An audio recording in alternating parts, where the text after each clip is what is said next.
Good afternoon, sir. Are you James Edward Cavender? Yes, sir. Mr. Cavender, we have two cases that are going to be addressed today. You're here with your lawyer, Mr. John Bush. The first case is file number 231719. In that case, you're charged in count 1 with receiving, concealing a stolen motor vehicle, a GMC Sierra. That's a felony punishable by up to 5 years imprisonment and a fine of up to $10,000. Count 2, you're charged with making an assault with a car upon Keisha Cutler. That's a felony punishable by up to 4 years imprisonment and a fine of up to $2,000. Also affects your, no, I guess it doesn't. The other one is resisting and obstructing a police officer, alleged that you did resist, obstruct, batter, wound, or oppose Officer Trevor Wortman with the Sturgis Police Department. You're charged as a fourth habitual offender, making this punishable potentially by up to life imprisonment, I believe.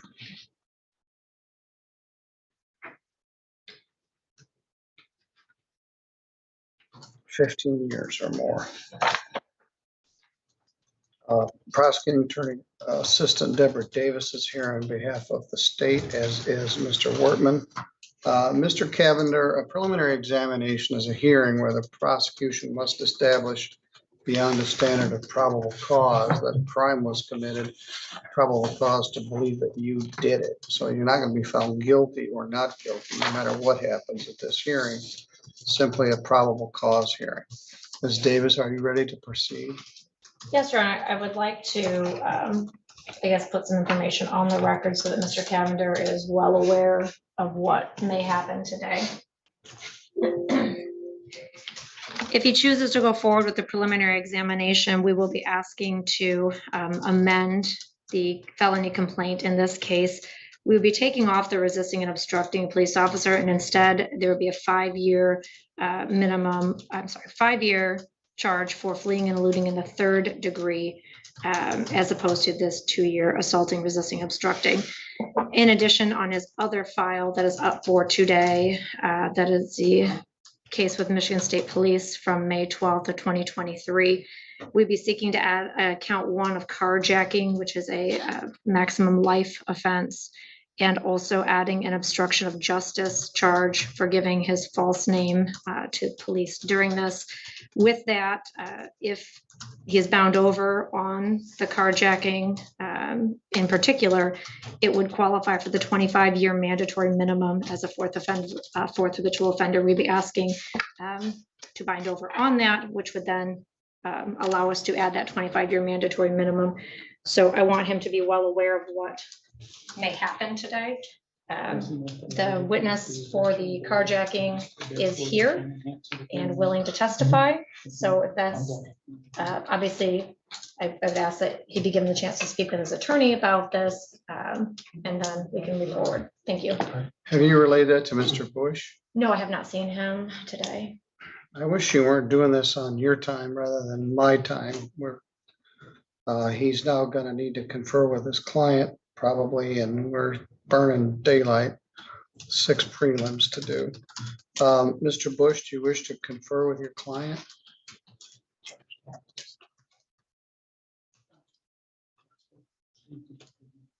He wants a prelim and trial. That was my understanding from the start.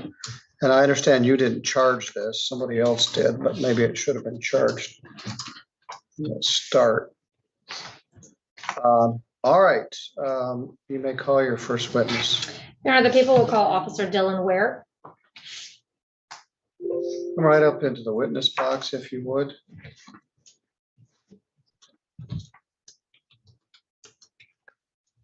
Good afternoon. You swear or affirm any testimony you're about to give in this matter will be true to the best of your knowledge and belief?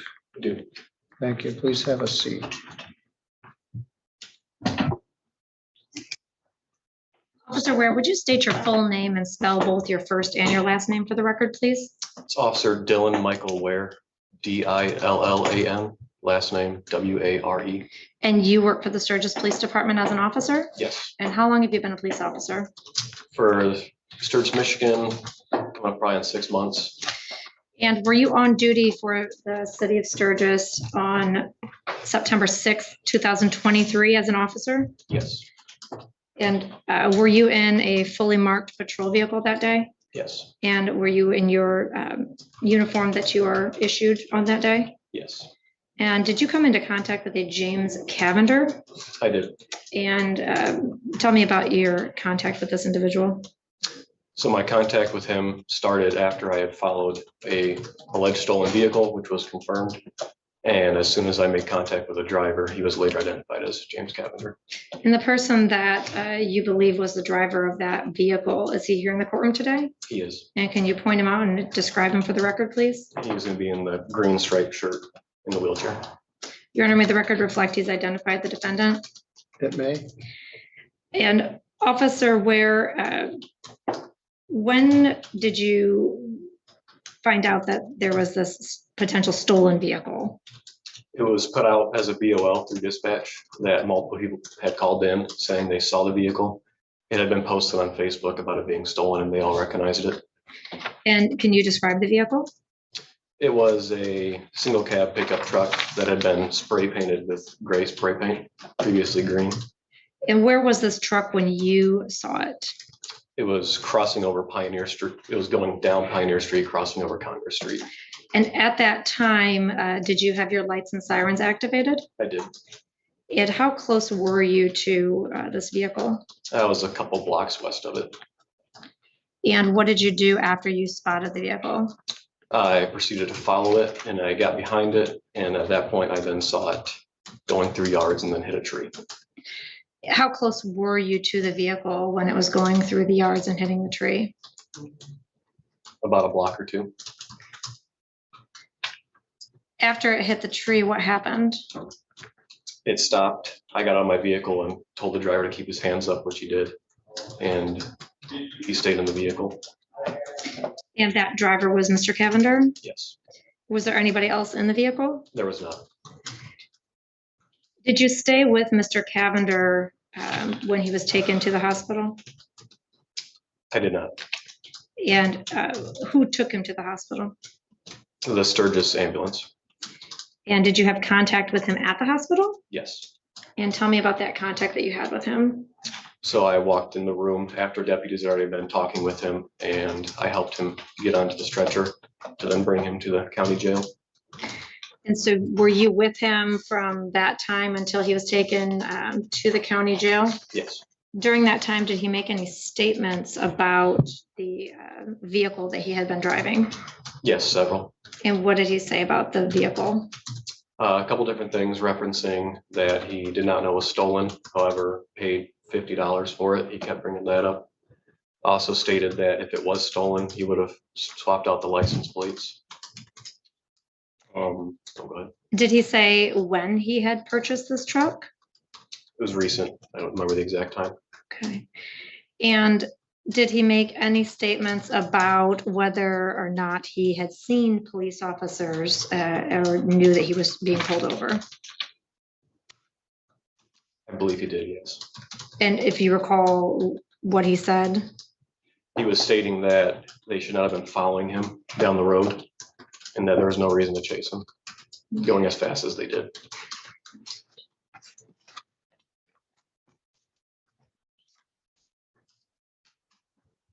There were several officers that were involved in this incident. Is that accurate? Yes. Okay.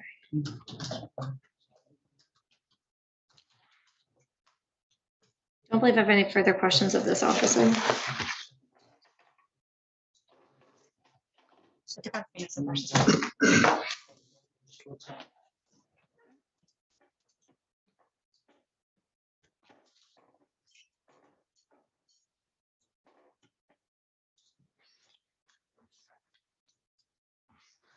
So I couldn't, where did you first come in contact with the vehicle?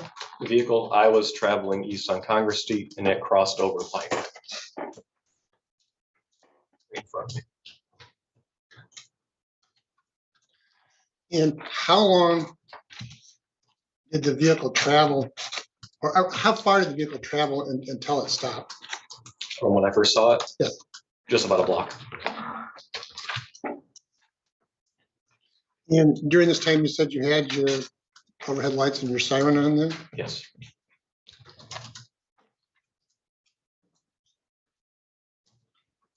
You said it went through, I think you used the term yards, plural. So in this block, can you kind of describe what it did as it went down that street? yeah, so the roads, it curves onto two different roads right there. So it's kind of like an S right there. And he crossed over 1 yard, then another, and then drove through 2 before hitting a tree in one of the yards.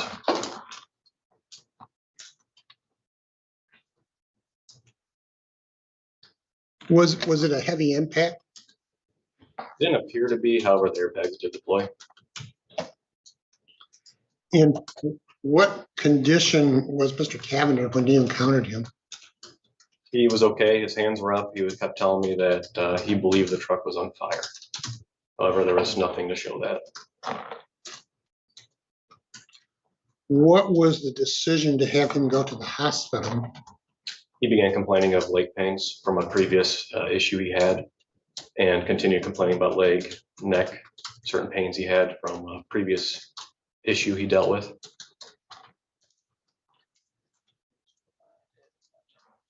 So you said went to hospital, I don't think you said which hospital? Sturgis Hospital.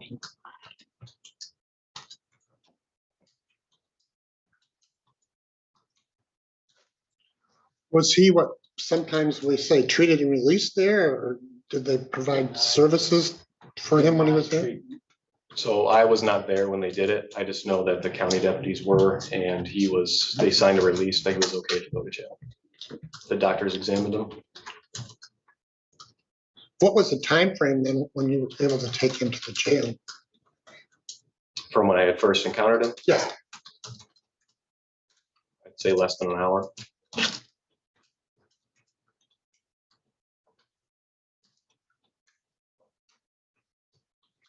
And Ms. Davis asked you some questions about some statements he made about apparently not knowing the vehicle was stolen and $50. Where did those occur? The statements? Yes. Mostly back in the ambulance on the way to the jail, as well as he was talking to us at the hospital. And he made several statements while talking with us as well as paramedics on scene. Did he make any statements then from the hospital going to the jail then? Yes. So we have statements before he got to the hospital, Mhm. some statements at the hospital, Mhm. and statements leaving the hospital. Yes. And who all was present during those statements? I was present. There was sheriff's deputies present, another officer with the Sturgis PD, as well as paramedics.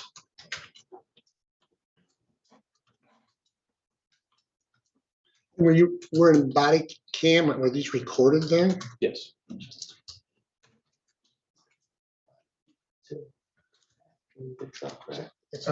Mr. Cavender, everything you say is being picked up by the microphones.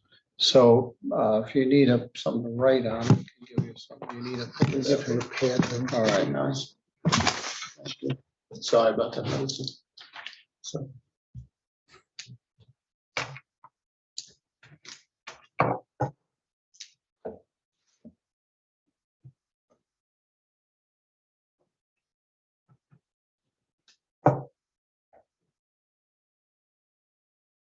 did you ever see anybody else in? You said there was nobody in the vehicle at the end of the pursuit. Did you ever see anybody else in the vehicle? I did not.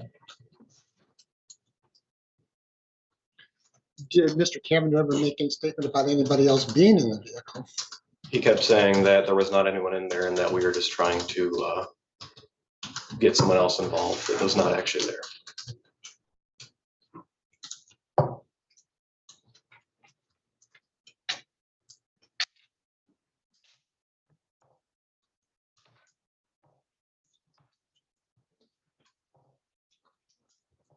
No further questions. Davis, any further? Just briefly, what is the speed limit on those side streets where he was traveling? It's between 25 and 30. And this all happened in the city of Sturgis, correct? Yes. And that's in St. Joseph County, Michigan? Yes. No further questions.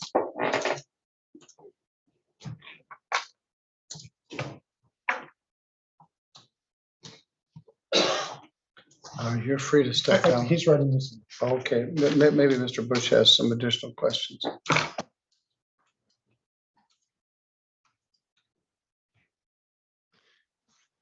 In any part of your investigation, did you determine who owned the stolen vehicle? Yes, I was informed who owned it. And who was that? It was a David Setbetter, I believe is how you pronounce his name. And are you acquainted with him? I am not. You're not a friend or acquaintance of his? Is it Sutter Blad? It could be Setter Blad, yes.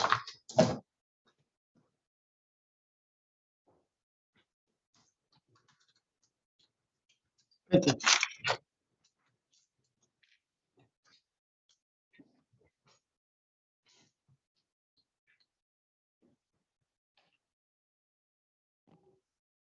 No further questions for this witness. Thank you, officer. Do you need him to stay or can he go back? out? He can be released. He can stay if he so chooses. All right, you're free to go. He's not involved in the next case. He is not. All right, thank you, officer. You're good to go. Thank you. Your Honor, the people will call Officer Trevor Wortman.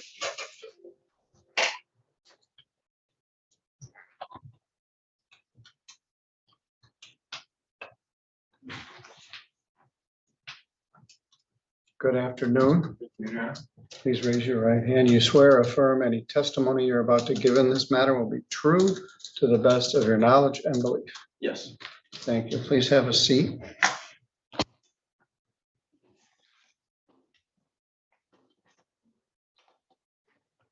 Officer Wortman, please state your full name and spell your last name for the record, please. Trevor Keith Wortman, last name's Wortman. And Officer Wortman, were you on duty as a police officer for the city of Sturgis on September 6th, 2023? Yes, And did you have contact with a James Cavender? yes, And is James Cavender here in the courtroom today? yes. Can you point him out for the record and describe him, please? Yep, we're in green and off green jumpsuit. And may the record reflect he's identified the defendant? It may. And Officer Wortman, explain to me how you came into contact with Mr. Cavender on that date. Dispatcher put a BOL or be on the lookout for a stolen vehicle. They gave a description on the license plate attached to it and said that it was confirmed stolen through lien. And they it stated that it was last seen driving eastbound on East Congress. And where is that? So it was East Congress and South Nottawa. So by the time they put the BOL out, I started driving down East Chicago, just kind of in a parallel manner. And this is in the city of Sturgis in St. Joseph County, Michigan? Yes, Okay. And did you find this vehicle? I did. And tell me about that. I was driving eastbound on Chicago. I passed South Lakeview, continuing eastbound when I observed the stolen vehicle pulling into Maple Crest Motel off of the East Chicago entrance into the main courtyard area.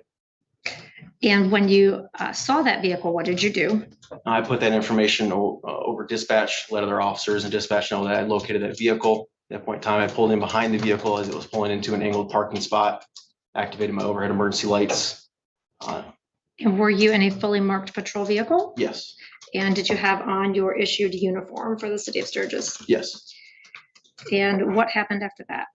At that point in time, after I activated my emergency lights, I exited my patrol vehicle, started giving announcements. The Sturgis Police Department did also draw my duty issued sidearm, put it at a low ready as well. And did you get the attention of Mr. Cavender? Yes, And how do you know that? there was a Mr. Cavender who was in the driver's seat. I had saw him look back in my direction. I also saw a front seat passenger look back in my direction as well. And were there other vehicles around? Yes, there are other parked vehicles. And what happened after they looked back your direction? After I looked back, the vehicle reverse lights turned on. The vehicle began to reverse towards the direction of my patrol vehicle out of the parking spot. At that point in time, the front seat passenger had jumped out of the vehicle, kind of ran away from the vehicle to the side of the building, but didn't flee from the area. And what were you doing or saying at that time? At that point in time, I was telling the driver, the defendant, to stop, to not do it multiple times. Were there other people around? Yes, there were multiple people around. Can you describe for the record, what is this Maple Crest Motel? It's a single-story multifamily kind of motel setting. It's almost like a U-shaped or an L-shaped, where the vehicle had pulled into, the stolen vehicle had pulled into with the defendant. The only way out of that area is the same entrance they came in off in Chicago. So were you blocking that exit with your patrol vehicle? Correct. Okay. And after this vehicle started backing up towards you, what happened? Front seat passenger jumped out of the vehicle, and then the vehicle proceeded to drive through the courtyard over some stationary boulders or rocks that were kind of for lawn garden. Drive over that around a U-Haul that was unloading or loading different type of furniture out of it, and then proceeded onto a sidewalk that goes in between two of the buildings, and end up driving through that area before it exited onto Pioneer. And so going back to the path that this vehicle took, this is the identified vehicle that was listed as stolen and lien? Correct. Okay. And it had one person in it after it started leaving the scene? Correct. Okay. And this area that the truck drove through, are there security cameras there? Yes. And did you look at that footage? Yes. And what did you observe on that footage? I observed the vehicle. The video surveillance points down the sidewalk in between the two buildings. It doesn't capture where the traffic stop occurred at in the parking lot, but it just shows right on that sidewalk area. Showed the vehicle coming around the U-Haul and kind of drifting in the grass area, and driving through and striking multiple items that are outside of different the motel rooms. Like, what kind of items are we talking here? Bags and different type of garden supplies. So people's personal property? Correct. Okay. And did the truck strike the building at all? Yes. And tell me about that. The vehicle then proceeded through the, after striking personal property, proceeded through in between the buildings, ended up striking the corner of the building before it went off camera view. Were there people present where this truck was driving through the courtyard and sidewalk area? Yes. And tell me about that. Not only on the video, but while I was making the stop, there were multiple people out walking around in this area, especially in the grass area. When the vehicle started driving through, I put that information out over the radio. It drove onto the sidewalk. I could hear multiple people screaming and yelling before I was able to actually detain the passenger and go check for any type of injuries. And so you detained the passenger that had gotten out of this stolen vehicle before it left? Correct. After that, did you go speak with the individuals that you had heard screaming? Yes. And tell me what you observed there. I made contact with a pregnant female that was right in the area on the sidewalk in between the two buildings. She did appear to be in pain. She was in kind of a tripod area, holding her stomach, was crying, breathing heavily. I had asked her if she was okay, if she was hit by the vehicle. She stated she was not hit by the vehicle. At this point, I would have, he can testify to observations, but now he's talking about his conversation. Your Honor, I would argue that it's admissible as hearsay, as excited utterances. She was under the stress of the event. This is close in time to when the event happened. So I'd ask that he be permitted to testify as to her hearsay statements. It does appear it's close in time to the event, and certainly there would be cause for excitement or distress. And so in this immediate aftermath, I will allow that as an excited utterance. Another judge may have a different opinion, but Mr. Bush's hearsay objection is at this point overruled.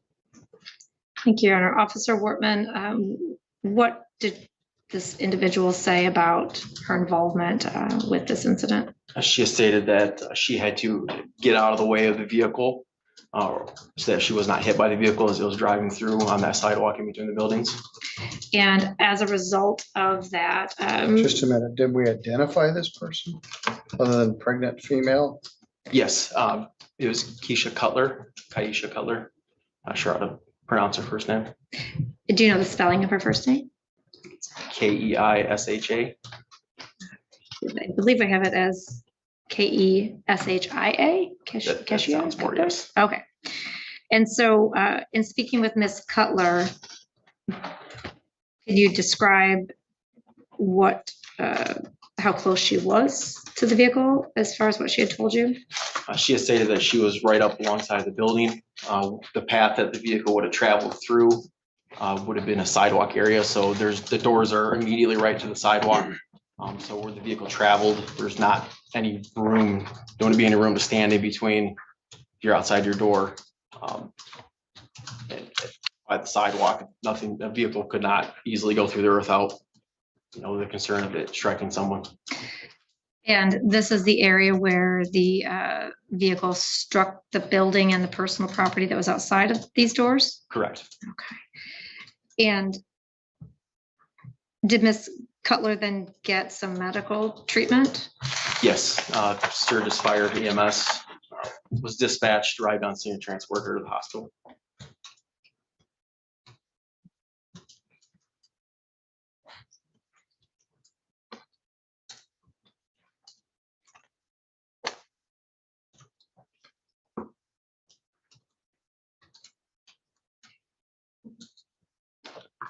And so you, at the Maple Crest, gave commands to Mr. Cavender to stop the vehicle and get out. Is that accurate? Yes, And he did not heed those commands and he left?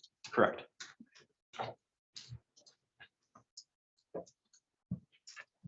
Tell me about this stolen vehicle, just to clarify, who is the person who reported it stolen? I would have been the registered owner, David, I'm not sure how to say his last name, the Settleblood. Okay, He'd have been the one that reported it to the sheriff's department. It was entered into lien as stolen, as an active stolen vehicle the day prior. and so this is very close in time. You said the day prior is when it was listed as stolen? Correct, through lien, that's when it was listed as stolen. Okay. What And is it? I'm sorry, what was that? Your Honor? What kind of vehicle is it? Can you describe the vehicle, please? Single cab, GMC Sierra, spray painted like a grayish color. And so after this incident was all said and done, what was the disposition of this vehicle, this truck? Where did it go? The St. Joseph County Sheriff's Department took over that. They ended up getting a tow for it, and doing any processing they needed on their end for their case. And so was a seller of the vehicle ever identified? As far as, sorry, It was testified to that the defendant said he bought the vehicle for $50. Was there ever a seller that was identified as part of this? not to my knowledge. Okay. And this vehicle actually ran, correct? It was mechanically working? Correct. Okay.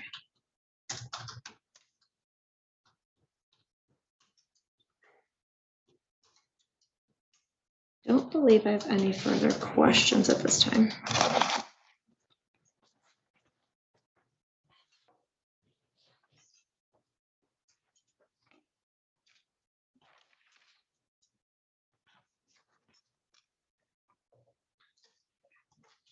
You came up behind the vehicle at the Maple Crest apartment stand and more or less blocked it in.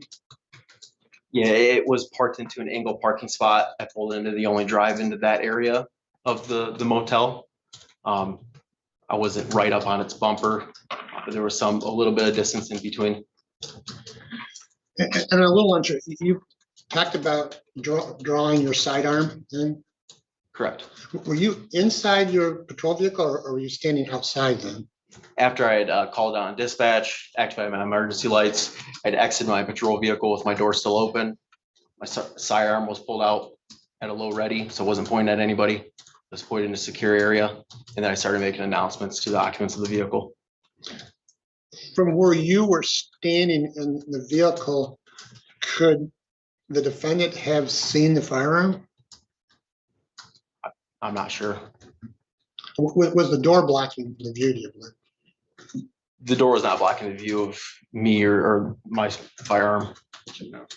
Well, I didn't know if you said it like you're using the door for protection or cover when you got out, or, No, the door just swung open. I stepped out. I was more along the A and B pillar posts of the vehicle.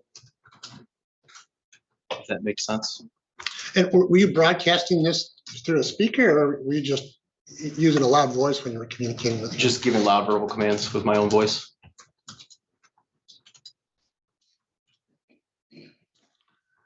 This was presumably a warm day, so were windows open and could people hear? As far as just in general. Yeah. Mhm. It wasn't like in the middle of winter when everything's sealed up and the defrosters are running, so. Correct. Yeah, it was a warm day. So in general, people could hear. When you encountered the vehicle that my client was driving, Mr. Cavender, were the windows open? I don't recall.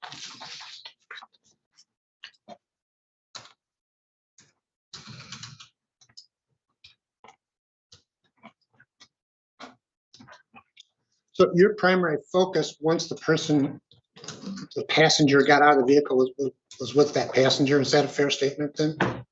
Yes.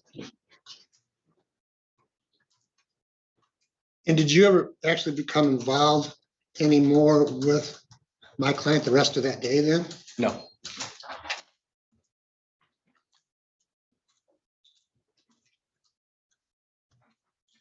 So last you saw Mr. Cavender, the vehicle was traveling by the side of the motel then?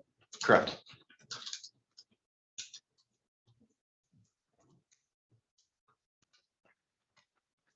And you identified the vehicle being owned by Mr. Setterblad? Correct. Are you acquainted with him? No.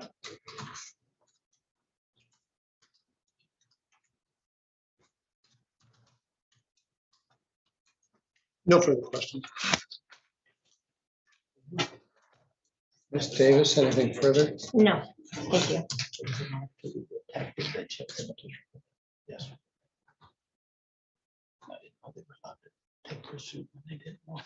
Thank you. You can step down. Thank you, Your Honor.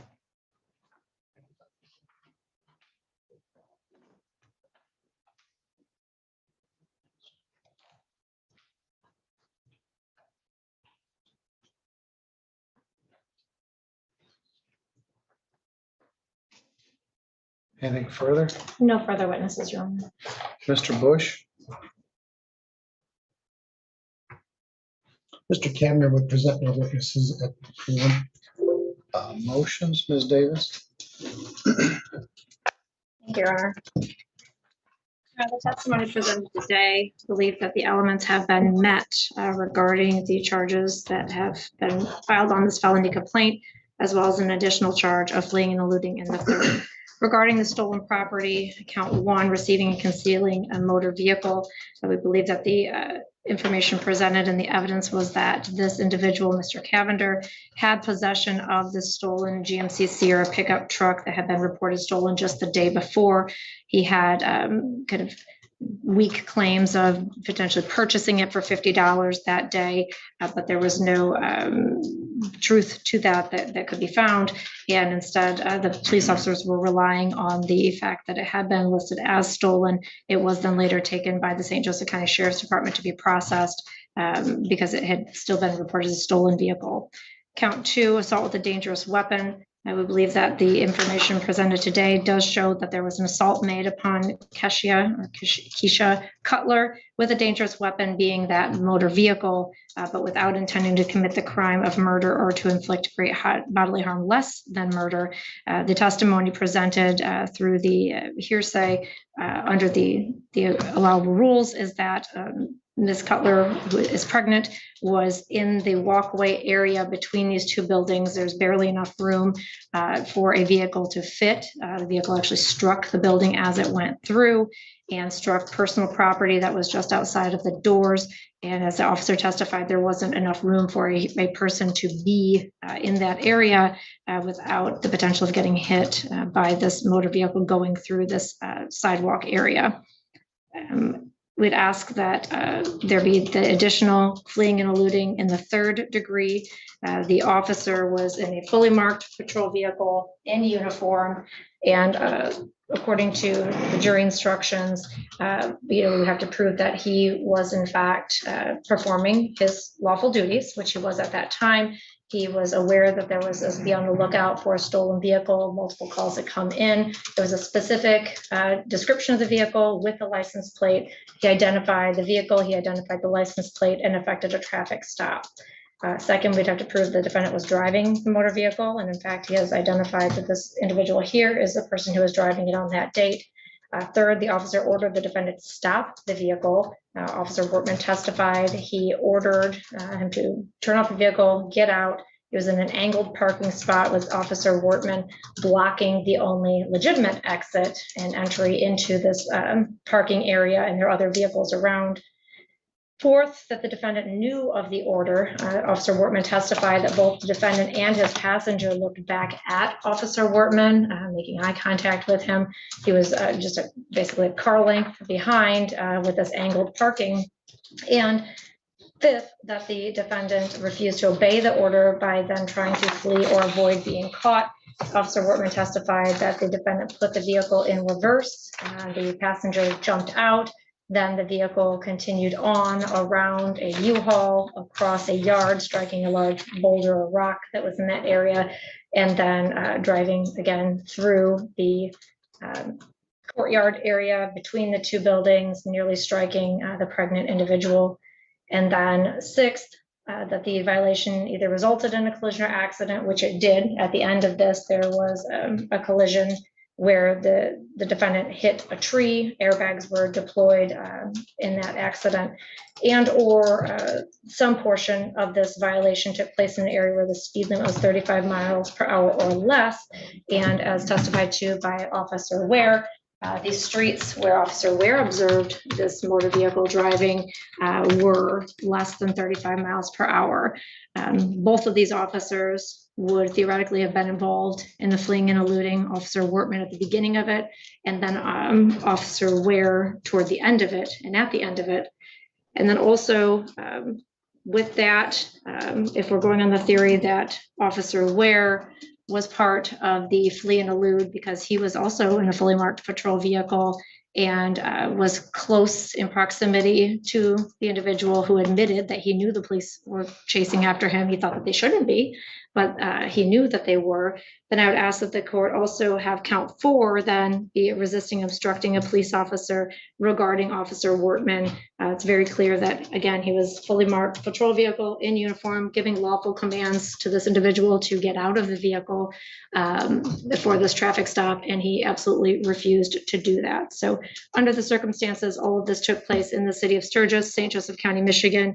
I would ask that the court bind over on the 4 counts as requested. Thank you.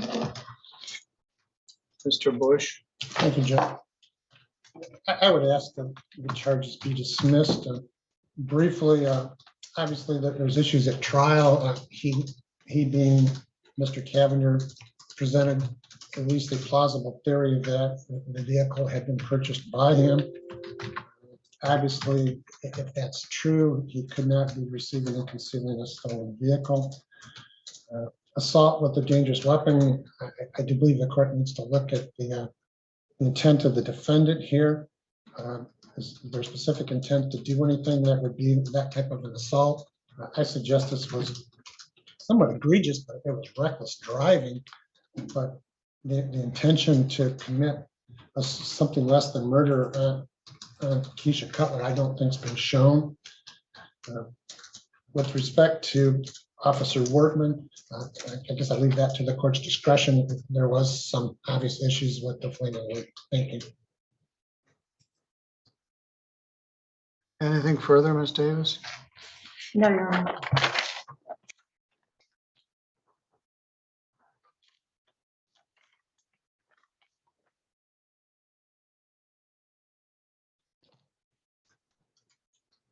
Well, there are a couple of issues here.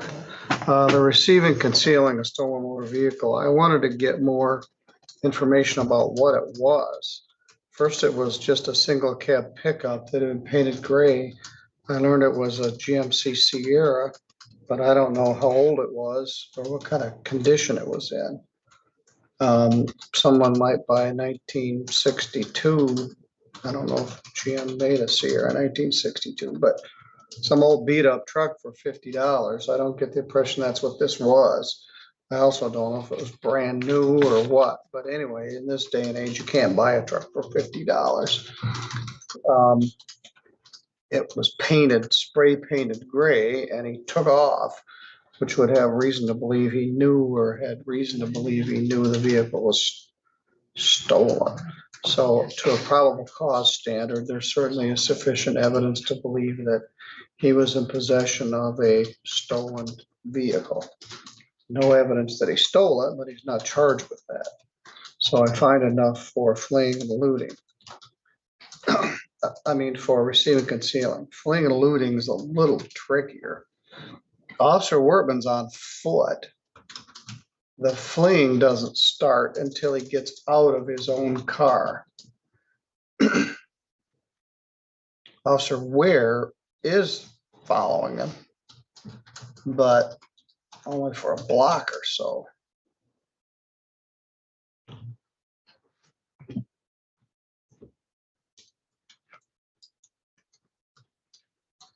For fleeing and eluding, the defendant is charged. To prove this charge, the prosecutor must prove each of the following elements beyond a reasonable doubt. Then I'm referring to the fleeing and eluding jury instruction found at 13.6C. First, that a police officer was in uniform, check. Performing his lawful duties, check. And that the vehicle driven by the officer was identified as a law enforcement vehicle. It was a law enforcement vehicle, but he wasn't driving it. He was standing outside of it, which might and does support the resisting and obstructing a police officer. But the officer wasn't driving the car. Officer Ware was driving a car with his lights and siren on. And in the meantime, Mr. Cavender is driving through some lawns and hits a tree.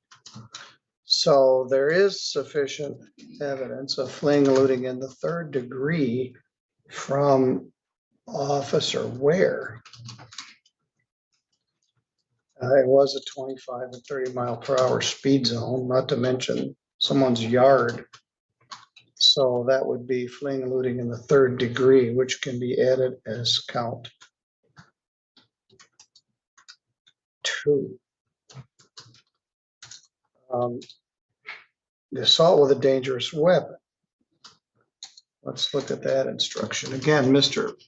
Bush points out it may be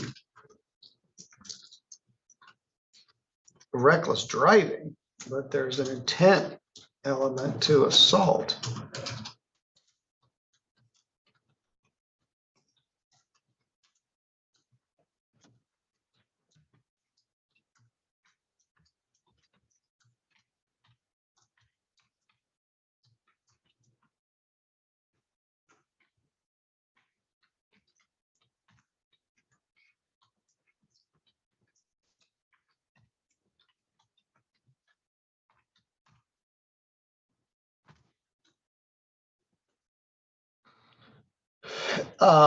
And I can't exactly envision the lay of the land here. I'm familiar with Maple Crest. I have a lot of cases from there. We recently had a homicide that took place in the parking lot there.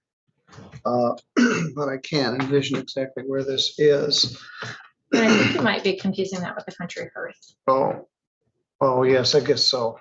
Country Hearth is on Chicago Road.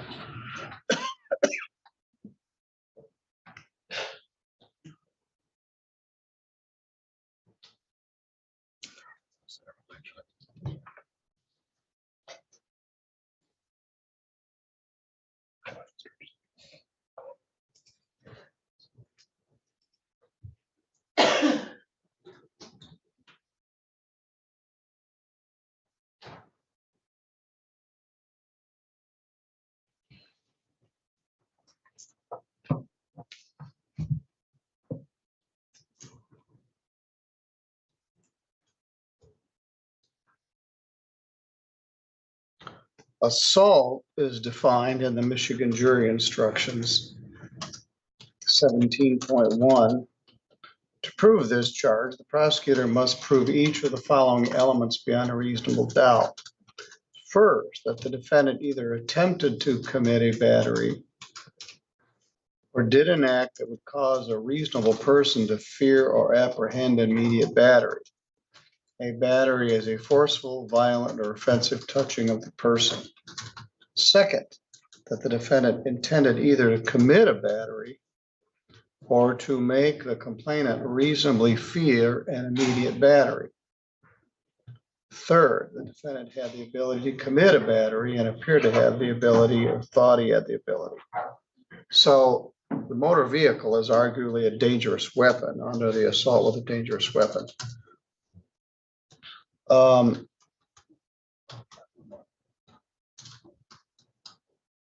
So element 3, he intended to commit a battery or to make someone reasonably fear an immediate battery. Element 2, the defendant either attempted to commit a battery or did an act that would cause a reasonable person to fear or apprehend an immediate battery. Driving like a wild man down a narrow sidewalk in a public place where there are people around would certainly cause a reasonable person to fear or apprehend an immediate battery. Whether he intended to or not, he certainly wasn't concerned about other consequences. But for preliminary examination purposes, the hearsay excited utterance testimony of Ms. Cutler was that she was placed in fear of an immediate battery. In fact, had to be hospitalized. So I will allow the bind over on that count as well. So that would be count 3.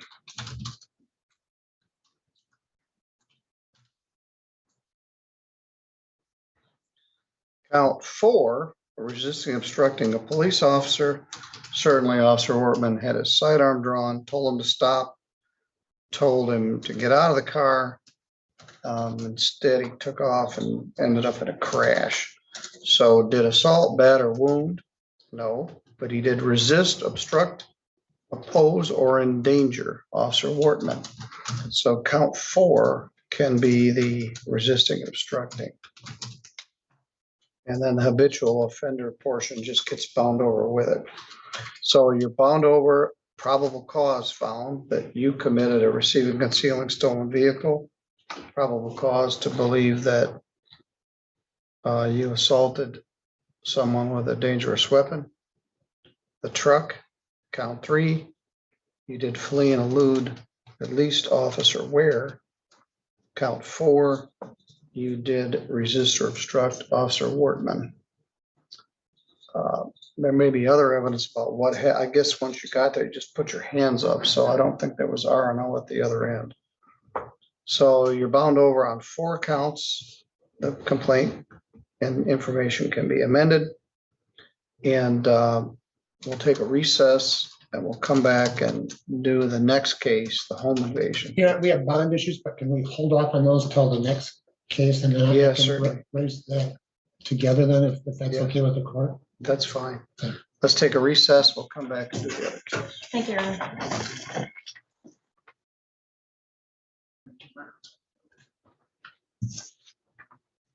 All right, let's start a new record. We are still on the live feed. This is a second preliminary examination in the matter of James Edward Cavender. File number is 231592.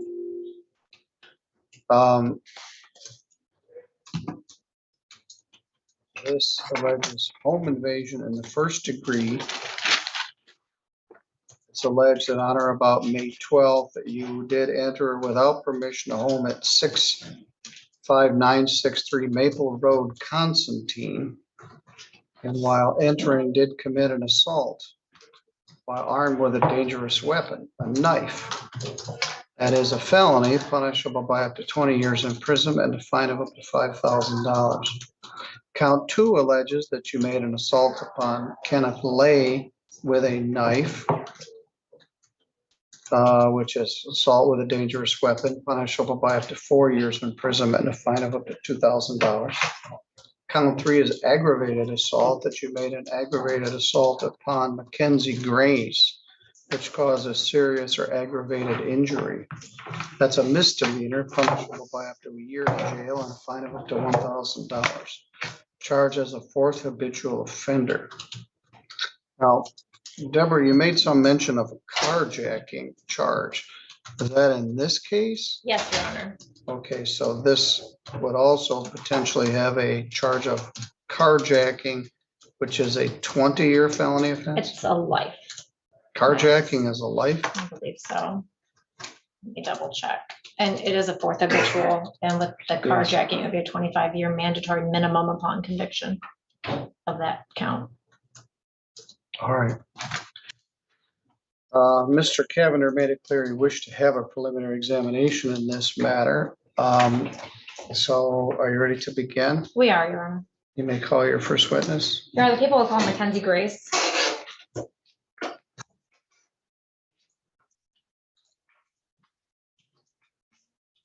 It's life or any term of years, Class A. Good afternoon. Would you face me, please? Raise your right hand. You swear or affirm any testimony you're about to give here will be true to the best of your knowledge and belief. Yes, Your Honor. Thank you. Would you state your name for the record, please? Mackenzie Grace, Could you spell that for us? Mackenzie Grace. Thank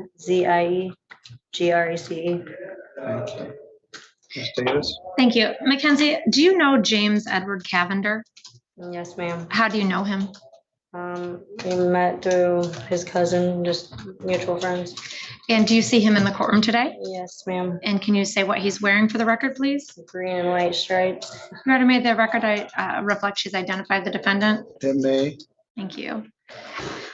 Mackenzie, were you with Mr. Cavender on May 12th of 2023? Yes, ma'am. And was that in Constantine Township in St. Joseph County, Michigan? Yes, ma'am.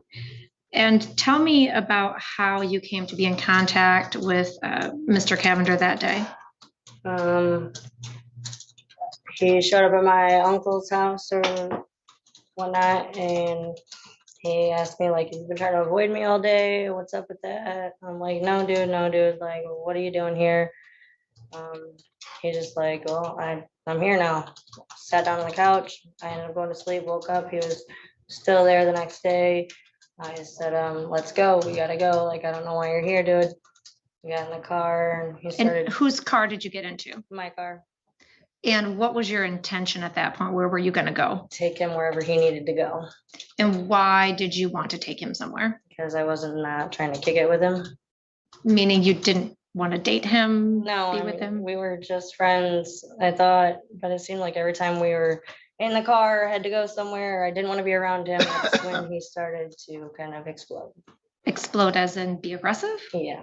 Okay. And so on May 12th, you left your uncle's house in your car? Yep, And who was driving? I was. And did Mr. Cavender ask about taking your car?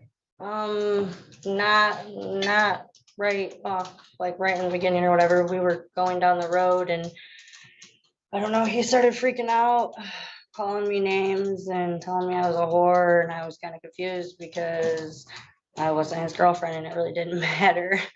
But he was trying to reach over the center and hit the brake and hit the gas and slam my car in a park and just wanted me to pull over, and he wanted to drive. But I felt like if I let him drive, that my car was probably not going to run too much longer. And what do you mean by that? He just a crazy driver, beats on stuff. I don't know, just acted, I don't know, all over the road, just reckless. At some point, did he want you to get out of the car and let him take it? He definitely wanted me to pull over and get out of the car, and he was putting his hands on me and yelling at me and told me to pull over. And I finally stopped in the middle of the road, and he got out of the passenger seat and went around to me and told me to get out of the car and grabbed me and physically pulled me out of the car. And what happened after that? I ran around in the passenger seat because I felt like if I let him take off in my car, I'd probably never see it again. And so were you able to get back in the car? I got in the passenger seat, he was in the driver's seat, and I remember it was raining that day, so when he started driving all reckless and speeding, I was freaking out because that's, my car. I can't just go buy another one. And when you say driving reckless and speeding, describe how he was driving. Definitely speeding, swerving all over the road, just all over the roadway. And this road, the road's already kind of sketchy, you know what I mean? So What road were you on? Teasdale Lake, and then it turns into Quaker when you cross 40. Is that a curvy road? There's a couple curves, but it's just one of those pothole roads. You kind of gotta Mackenzie, you said he was putting his hands on you. Tell me what he did. I know of at least 2 times he punched me in my face or slapped me in the face. I actually only thought it was only a couple times, but by the time I seen my face that night, or when I seen the troopers, I didn't realize how bad it was. But my mouth was all busted up. I had lumps all over the side of my face. And I still to this day don't know why. Did, I guess, while you were driving, is that when this physical assault was happening? I mean, that's when it started. And was it daytime or nighttime? It was still, like, in the beginning, it was still daytime. By the end of it, it was nighttime. Okay. Deborah, And- we need to nail down the venue. Teasdale Lake and Quaker are in Cass County at that point, on the other side of M40. And the county line isn't, it's a couple miles west. And so, because your uncle lives in Cass County, is that accurate? Yes, ma'am. Okay. And do you know Kenneth Lay? Yes, ma'am. And do you know where his house is? St. Joe County. Okay. Where were you headed from your uncle's with Mr. Cavender? Like I said, we were just going down the road, and I wanted him to figure out where he was going because I wasn't trying to hang out with him. At some point, did you travel into St. Joseph County? I mean, yes, as soon as you cross M40, like it turns into St. Joe. Okay, so were you driving when you crossed M40? Yeah. Okay. And do you know if the physical assaults happened after or before or both? I'm gonna say maybe after, because at first we were just trying to talk, and he was just yelling and being belligerent. I'm pretty sure it was St. Joe County when it all really, really started. Okay. And where was it that you stopped the car in the middle of the road? Was that in St. Joseph County? Yes, ma'am. It was probably right before Hebron Road, so yeah. Okay. Was it raining when you stopped the car? Yes. Okay. And you said at that point he pulled you out of your vehicle? Yeah. Was he saying anything to you at that point? He was just yelling, just, let me drive, let me drive. I promise I'll drive right. I promise I'll drive right. I won't break the car.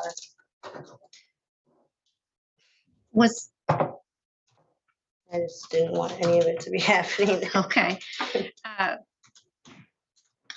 Why did you think he was going to take your car and not give it back to you? Well, because he really didn't want me in the car at all the whole time. To be honest, I really think the only reason I stayed in the car was because he couldn't start it without me, because my car, the original key, it broke so it wouldn't turn, and I had to go to the dealership, and they made a new key off the bin, and I would have had to have taken my car back there for them to program it. So I have to hold the two together to start the car, and he couldn't do it.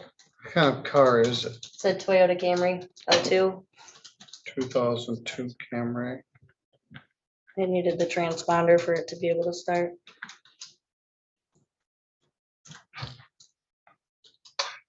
So there are two separate keys? Yes, Right. one turns the ignition, and then the other one, you just have to like hold it to it so it actually starts, because the transponder in it. Because for some reason, the original key, the teeth or something was broke, so it would not turn the ignition anymore.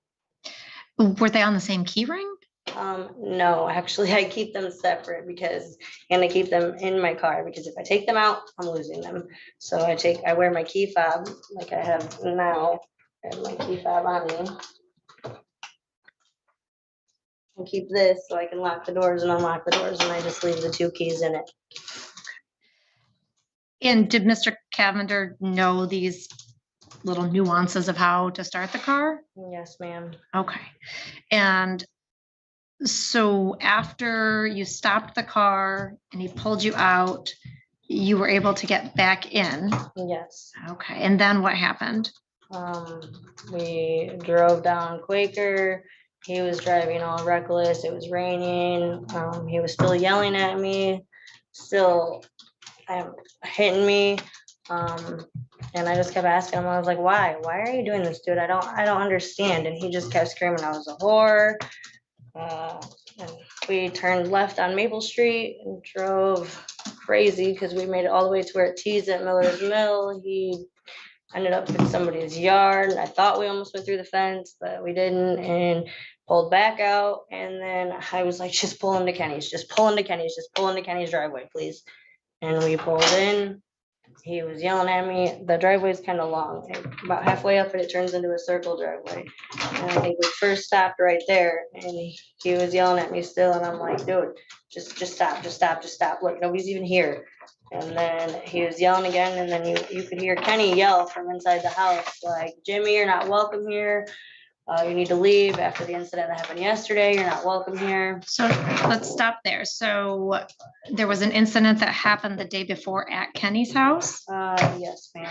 And so what was your understanding about Mr. Cavender's ability to be at Kenny's house? He was told not to come back because he apparently tore up the yard and the neighbors were taking pictures of the where he messed it up, and he noticed and he went up to the dude and took his phone and wanted to know what he was doing. And at that time, actually anywhere we went in St. Joe County, he was no longer welcome because he caused problems, and Kenny's was the last place he could be until that moment when he was done too. So you saw Kenny, or did you just hear Kenny the night of the 12th when you were in the driveway? And first I only heard him, and when he responded and told Jimmy that we just needed to leave, he got in the car, like he got back, put it in drive, went around the circle, stopped right in front of the house by the door, and we're in the windows. And so were you still in the passenger seat at that point? I was hysterically crying. Okay. And what happened after that? You could hear Kenny right inside the house saying, Jimmy, you just need to leave. Just get out of the car and leave. Where's Kenzie? And Jimmy said, Kenny, Kenzie needs your help. Come out here. And he's like, no, Jimmy, I'm not coming out there. You just need to leave. And at that point, he looked at me and he said, if I shut this car off, are you going to start it when I come back out? And I said, yes. He said, are you sure? I said, yeah. And so he shut the car off, took the key out of the ignition, got out of the car, and headed for the front door. So you had the key fob, Yeah. which unlocks the car, Right. but he took the key that actually that starts goes in the the car. ignition. When he got to about, like, the front porch was kind of like a skid, but as soon as I heard the screen door open, I grabbed the second key, which was the one that you have to like hold to the first one, and I pulled it out of the car. Never even shut the door. Wish I would have, because now I have stains from everywhere. And I bolted, like I ran as fast as I could. I just kept trying to just turn to like jump into the bushes because, to be honest, I thought he was gonna be right behind me. And I heard Kenny yelling, Jimmy, don't come into my house. I fear for my life. Don't come into my house. I'll shoot you. And about the last thing I heard was him giggle and say, what are you going to do? Shoot me? And I heard boom as I dove into the bushes and then got up and just kept going. And so you heard a boom. What do you know what the boom was? It was definitely a gunshot. At that point, though, I didn't know if it was a warning shot, who got shot, who was shooting. I just know I heard a gunshot. And so did you go back to the house or where did you go? I ran. I literally ran until down the road, and because my grandmother lives right there in town, Montville, right, like you go to the end of Maple Street and you turn, and then it's right there. And then I went back a couple hours later and talked to the officers.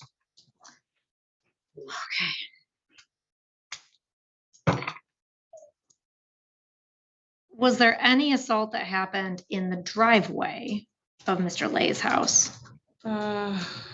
I mean, he was belligerently screaming. I was hysterical, holding my face. My mouth was bleeding. I don't really remember if he was still hitting me or not. Okay. Did he ever grab you or was it just hitting? I think he was just hitting, because if he grabbed me, he would have had to, both hands, and he was trying to drive her, I was trying to drive her. So he was probably just like smacking me or punching me. Okay, so arms were just flying. Yeah. Okay.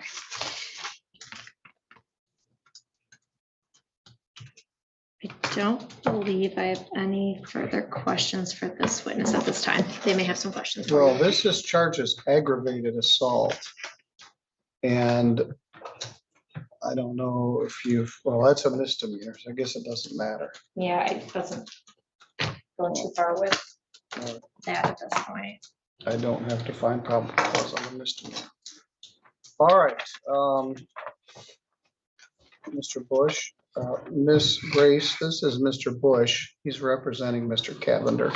He has some questions for you also. You are still under oath.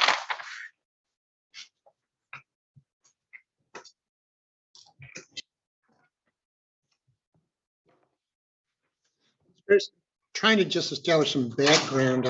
How long had you known Mr. Cavender? Not very long at all, maybe a month.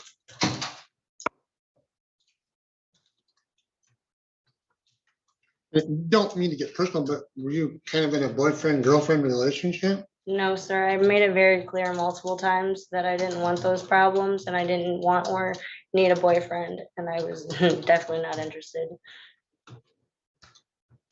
So there hadn't been any consensual sexual I relationship? mean, there was a couple times where we may have got close enough to cuddle, but we actually never had sex. Did he ever live with you or in the same dwelling that you were living in? No, So where was home for you on May 12th? my residence resides at my grandma's on the South River Road.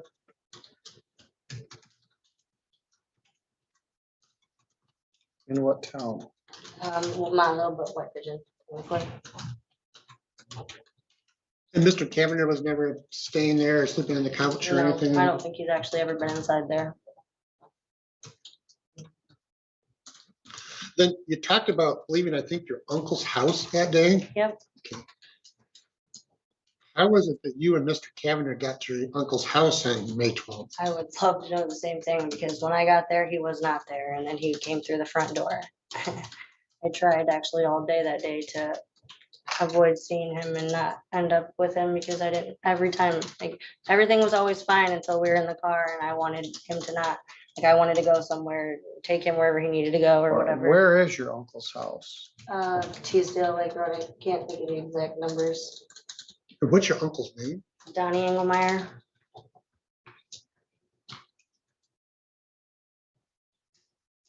To the best of your knowledge, before that day, did Mr. Cavender know Mr. Engelmeyer? I mean, I think he's met him a couple times when we showed up there or whatever. But I don't know, my uncle's older and he talks like Boomhauer low key, so I don't even know what he's saying most of the time. But he had seen Jimmy before we were there. So you said so you and Mr. Cavender had been to Mr. Engelmeyer's house together before? Yeah.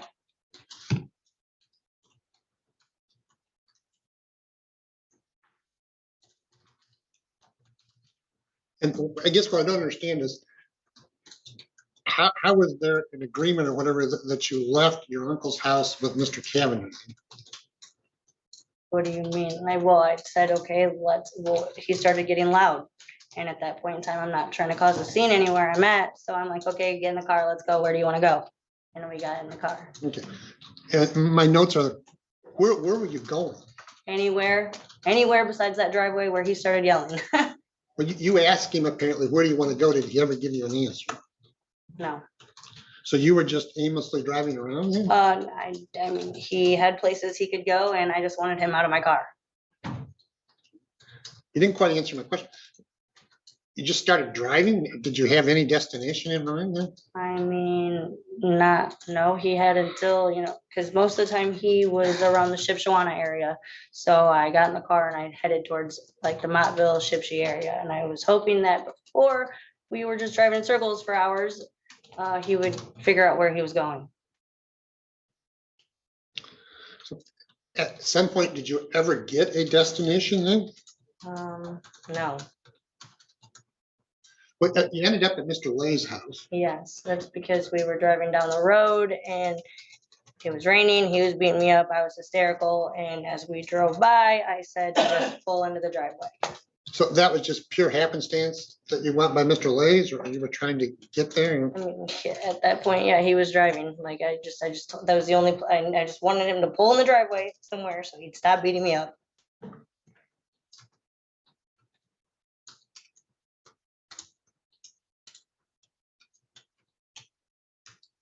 And it was asking, I'm sorry, but had you ever seen Mr. Cavender at Mr. Lay's house before? Have I ever what? Seen Mr. Cavender at Mr. Lay's house? Yes. Okay. How recent? That's where. I think it was the day before. I was driving down the road and I was going past the house and I seen Jimmy outside, Kenny outside. They were working on the truck or doing something, I don't know. And I like turned my head back, like, gosh, I didn't see him. Hopefully not. He started blowing up my phone. What you're using pronouns, are you talking Mr. Lay or Mr. Cavender? Jimmy. Go ahead. He started calling my phone and like I wasn't answering and he was texting me and like, how are you just gonna drive by and see me and just not pull in or not acknowledge me, blah, blah, blah, blah. So then I ended up going back and I was like, I pulled in and I was like, I wasn't avoiding you. I was just driving by, I didn't even see you. And then, But did Mr. Cavender leave with you that day? no. Were Mr. Lay and Mr. Cavender were getting along, at least when you were there? Yeah, that was the incident when the neighbor was taking pictures of his yard that was all tore up out front. And Jimmy happened to notice and went up to the neighbor and took his phone. And that's when Kenny Lay said, no, like enough is enough, dude. You can't just be snatching people's phones out their hands and acting all crazy. You don't like, you just need to go and just not come back. So you heard him say that then? Yeah. And where did this conversation take place? Outside of the driveway. And that it was just you and Mr. Lay and Mr. Cavender then? Yes. And this was the day before, about what time was that? It was early afternoon, I think.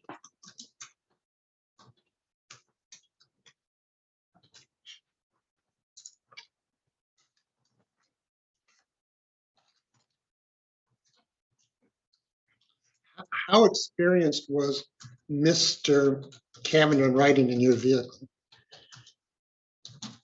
Like I said, I didn't know him for more than a month, but he was in my vehicle quite a few times. He would message me and say he needed to go somewhere, or if I could give him a ride, or he didn't want to be where he's at, ask if I could take him somewhere else, or he wanted to go to his aunt's house, and I was like, okay, dude, but like, I got stuff I have to do eventually, so make sure it's just pick you up, you need to go wherever, you need to do whatever you need to do and drop you back off. And he always assured me that that's how it would go on. So it was a fair statement. He understood the two key system. that you had Yes, in? yes. Had he ever driven your car before that day? I don't think so.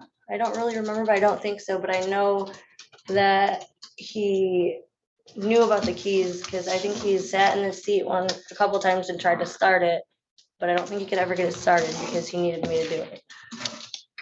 And I probably didn't want him to ever drive my car because I didn't want it to be broken.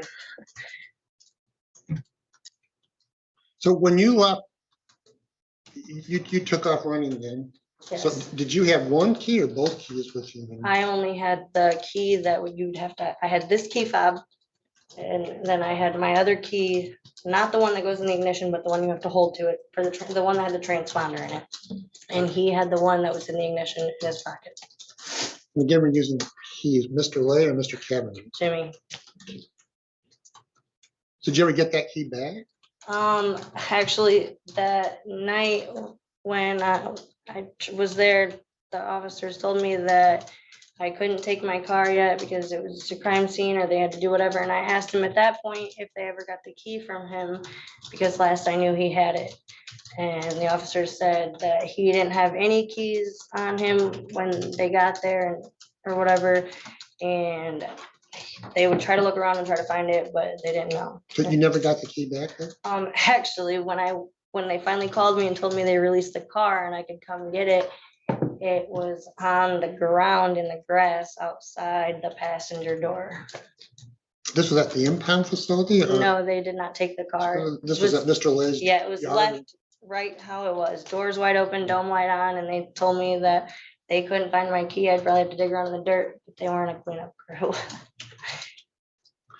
Did you ever ask Mr. Cavender to go into Mr. Lay's house with you? I mean, that day, Yes.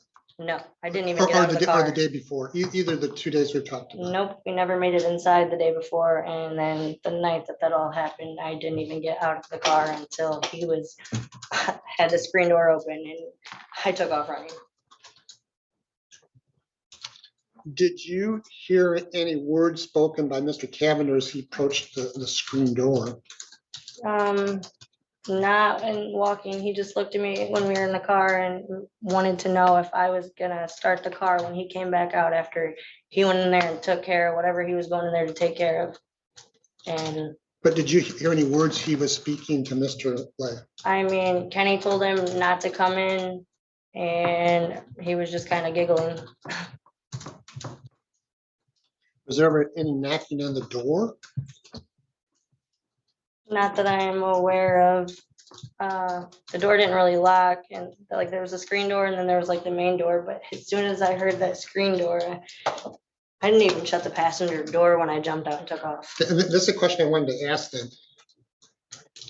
Did you hear it or see it then? I heard it.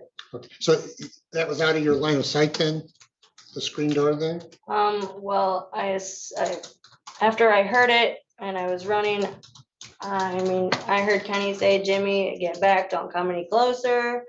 And Jimmy said, what are you gonna do? Shoot me? He giggled and then I heard the gun go. So this is before or after you heard the scream? The scream after. But you weren't looking that direction? then? No, I was running the opposite direction.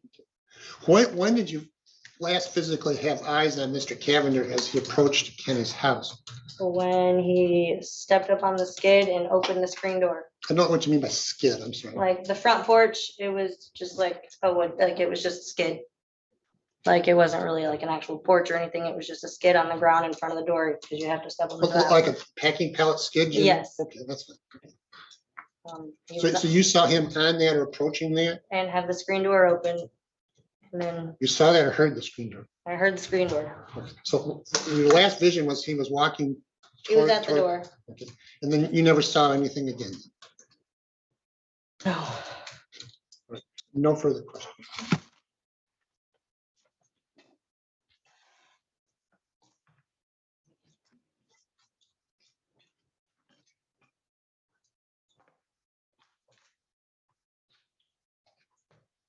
I think Deborah,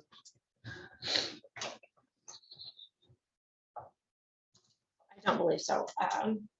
We'll maybe dump this one. Miss Grace, I'm not sure what time of day or night all this It was. was probably around 9:30 because it was dark in the beginning. It was daytime and it was definitely dark at the time. I had to run into the bushes and all the way home because I was scared to death. So the boom was after dark, about 9:30. 9:30, 9:45, something like that. This sounds like methamphetamine. Was anybody using drugs or alcohol? No, I just, like I said, I fell asleep at my uncle's after he walked through the door. I'm like, oh my goodness, I gotta deal with this. Fell asleep, woke up. The next day, he was still there, and that's when I was like, all right, let's go, where are we going? Because I'm not doing this here. And we left.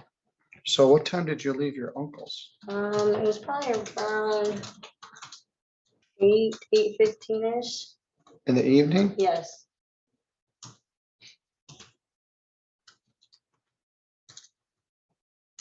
Well, Maple Road is not on the way to anywhere. It's between a quarter of a mile and a half mile inside the county line. Yeah, we were on Teasdale and it just turns into Quaker and then at that time he was already driving and that's the way he went. All right, so that's just where you ended up. Yeah.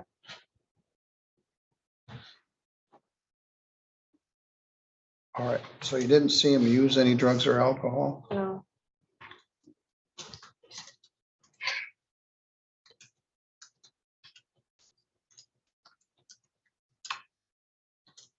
All right, thank you. Anything further, Deborah?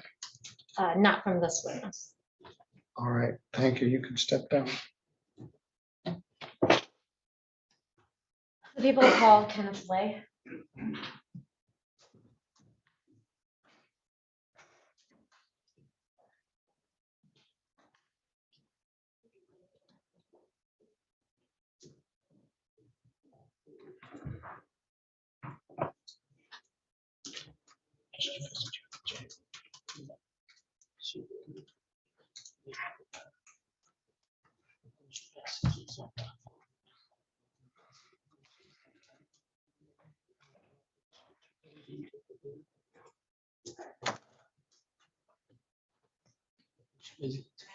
How close?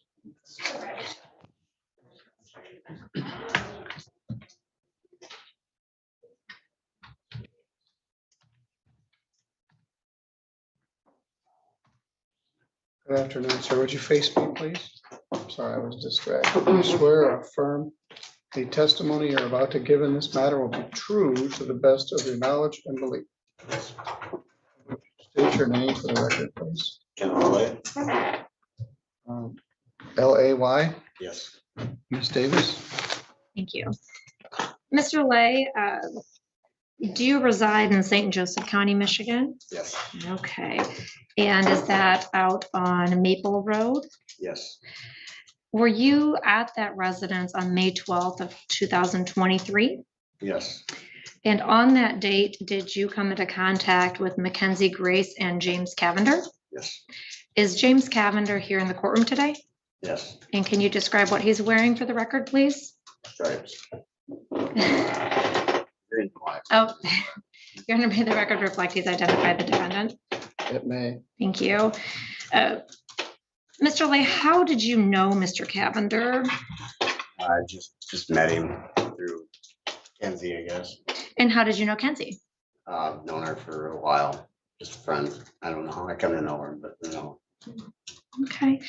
And on, well, I guess going back to May 11th, so the day before, did you have contact with Mackenzie Grace and James Cavender on that day? Yes.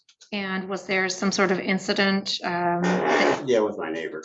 And tell, just briefly, My tell us neighbor, about I that. guess he was out taking pictures of the lawn where somebody had drove through and tore the lawn up, which was Who was taking pictures? my neighbor, my cousin. Okay, and so the neighbor was taking pictures of the lawn that was torn Yeah, up, Yeah, yeah. and was And- James Cavender there? Yes, he was in the driveway watching, he was just looking, and he seen him taking pictures, and he freaked out and went out and grabbed his phone from him.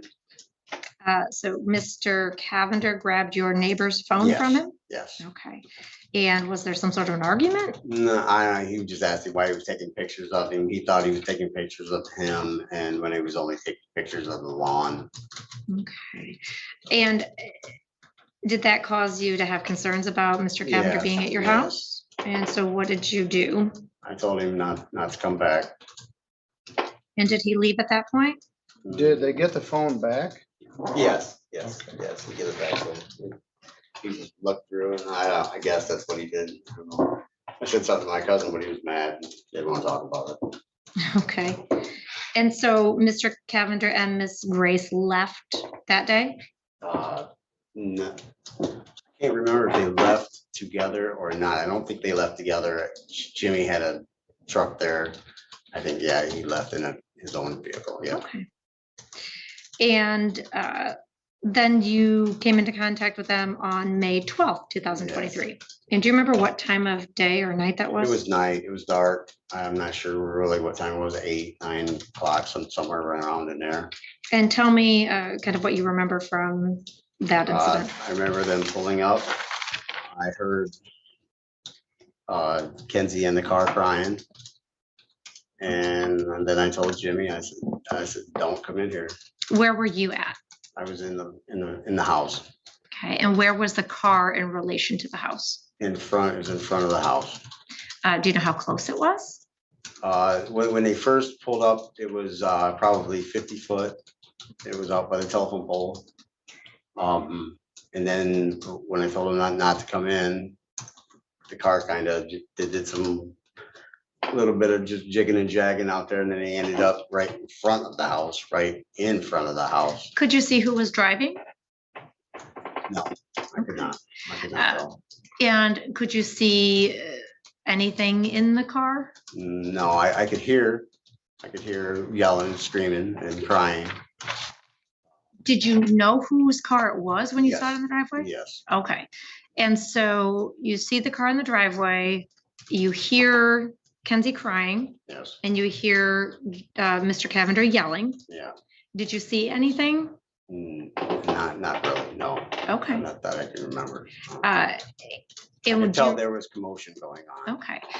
Do you remember what the weather was It like? was rainy, kind of drab. Okay. And after the car came closer to the house, how close to the house are we talking? 5 foot. Okay. At that point, could you see into the car? No. I And- can tell, You were still inside the house? yes. Did you ever come out of the house? And what happened next? Next, I knew that he was coming into the house. And when you say he, you're talking about Mr. Jimmy, Cavender? Yes. Okay. yes, so- And did you see him get out of the car? No, I heard him getting out of the car. I heard the door open. And was he saying anything? No, I did not hear him saying anything. I just heard that he was coming into the house. And what were you And I told saying? him not to come in And why was that? because I feared for my life. And when you say you feared for your life, can you explain why? I knew there was gonna be an altercation if you came in there. And I didn't know what was gonna happen, but I knew that I heard the crying. And I heard him screaming at her, and I didn't know what was gonna happen. Were you worried about Miss Grace? Yes, I was. The door to your house, does it lock?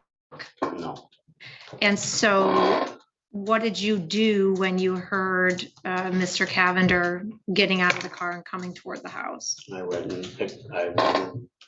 to where the gun was, and I picked the gun up. And I stood there. And when you say you stood there, were you in the living room? Yes, I was in the living room. And is that where the door Yes, opens and that's where into? the door is, yes. Okay, and what happened after you were standing in the living room with the gun? Jimmy came in and was standing there with a knife. And I said, Jimmy, do you want to come in here? I fear for my life. And when he came in, he still came in. And What he kind stood of there and gun? Looked at me and he asked me, he said, what are you gonna do? Shoot me? And And what, then he started towards me. okay, what kind of gun were you holding? A 20 gauge. Were you, was it in front of you, behind you? What, It was in how, front of me. okay, and I so was holding. it. visible to Oh, Mr. yes. Okay. And you said you gave him warning Yes, to not come in, yes. and this is your home? Several times, yes. Okay. Several And- times I told him not to come in that house. And tell me what happened after you warned him and he started advancing toward you? I shot And where did you shoot him? him in the leg. Okay. What happened after you fired that shot? He pulled himself out of the house. Did you shoot any more? No, And- I ejected all the shells out of the car, out of the gun, and went to look for Kennedy. Did you render any aid to Mr. Cavender? Yes, I did. Tell me about that. I brought him out some shirts, so we could tie it off, and then he didn't respond well to it, so What do you mean by that? he just wanted to fight. Kept telling me I'm going further, whatever, but I don't care. I mean, I just like whatever. And I threw in the coat, the shirts, and told him, you do it. Okay. That's when I went to go call. Did you have a phone of your own? No, I did not. And so where did you go? I went to the neighbors. And at that point, who called 911? My cousin did, but then I talked to him. Okay. And did you see Mackenzie Grace anywhere outside? No. Uh, With, Okay, and so what did you do after talking to the dispatchers? I waited for the troopers to get there. Okay.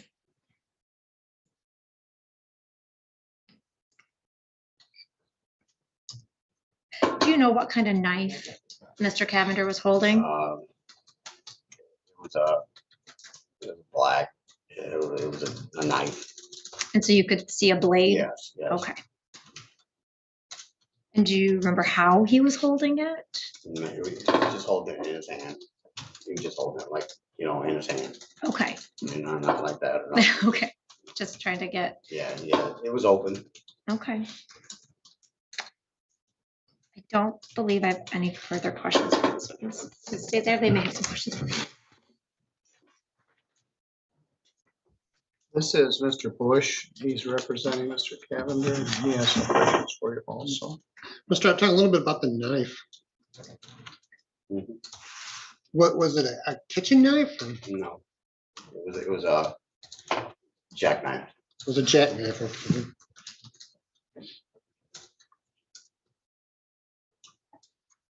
And you had a good enough look at it that you say it was black in color then? Which hand did he have it in? Right hand.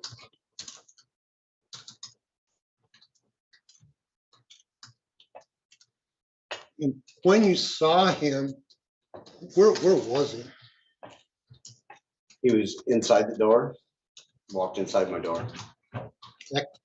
1 foot from the door? No, stepped in the door, probably 3 foot. Had the door shut behind you? I don't know. This I don't know. Yes, it was shut.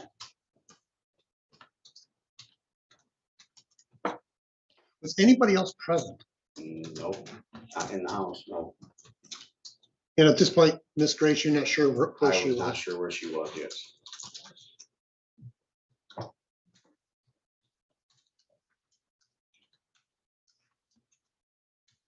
What happened to the knife? I don't know. The knife was on the floor, what I seen when I was walking out. Well, that's last, where did you last see the knife? Last seen the knife was on the floor.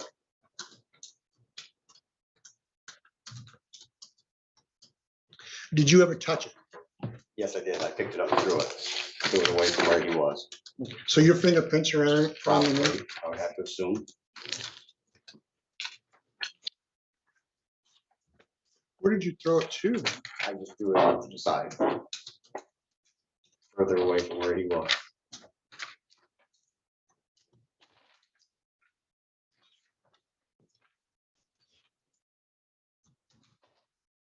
And you said you tried to render Hinson Maid and that didn't work out. And I thought you said you looked for Mackenzie then? Yes, I did. At first, I looked for Mackenzie first. Was that, what did you do when you say look for her? I walked outside. Did you call her name? or Yes, just- yes. How long did you look for her? Oh, just briefly. I don't know what time, everything was happening pretty fast. Then you said you went to the neighbors then? Yes, no, I went and got him something. I went and got him some shirts. Gonna help him bandage up with, and then he, like I said, it didn't go well, and that's when I went to go look for, or to the neighbors. And how far away were the neighbors? Maybe, So it took a few minutes for you to get there then. yes, yes. When you got to the neighbors then, was the phone call pretty much immediately made Yeah. to 911 then? Yes.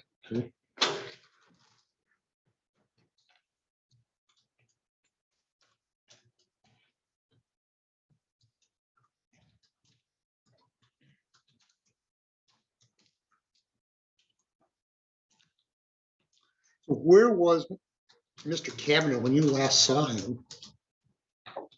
He was in a bush next to the house.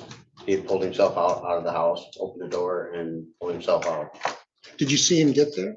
No, So no. you, I was not worried about him then. I was worried about when I shot him, he went toward the door. so you don't know if he rolled or walked or crawled? He Or, pulled himself. He pulled himself. Yeah, I remember. I don't know what you mean by pulled himself. Pulled himself. So, but Because he he wasn't, fell down when I shot him. so he wasn't standing on two legs and walking. No, no.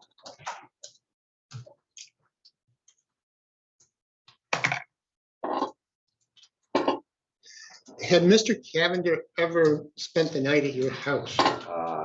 Yes. Can you explain that? Maybe he went to sleep, I think, there once, I think.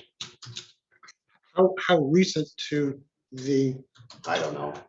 I just met him, like probably a couple days before that. so if he'd slept there, it was very recent? to Yes, this? yes.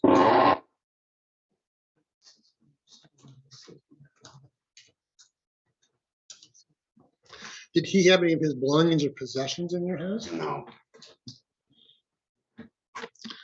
Was there a certain area that he slept, a room, or a bedroom, No. or a couch? or- no, I think it was on the couch. You say it's one time, or could it have been more than one? No, once. Yeah. You'd only known him for just Yeah, a few days. Yeah, brief time. Couple days. couple So days this that I sleeping know there of. would have been pretty close to the day Yeah, this happened, yes, then, right? I guess.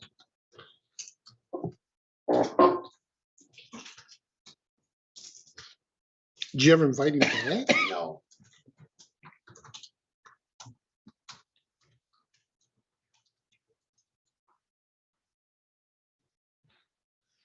When, and now I'm going earlier to the evening, when the vehicle showed up. Did you look out? I mean, how did you know? yes, I looked out. I was seeing somebody pull in and I looked out to see who it was. And there was enough light, you could tell it was Yes. Mackenzie Grace's vehicle? Was that strange for her to be showing up at your house? No, Was she a frequent visitor? yes,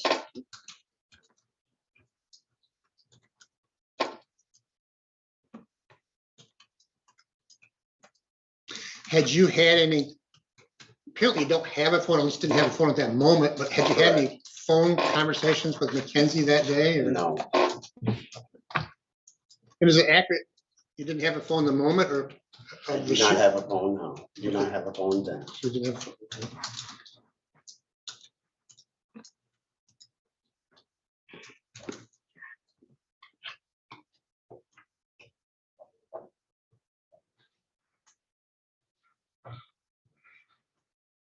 And you shared with Miss Davis that you could hear Mackenzie crying and you said, don't come in. Yes, So did you actually see Mr. Cavender, or will you make an assumption that he was with? I could hear him.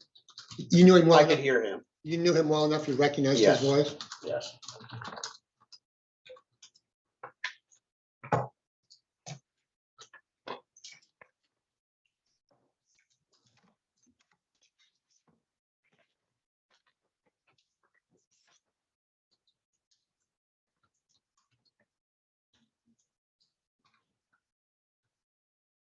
I have no further questions, John.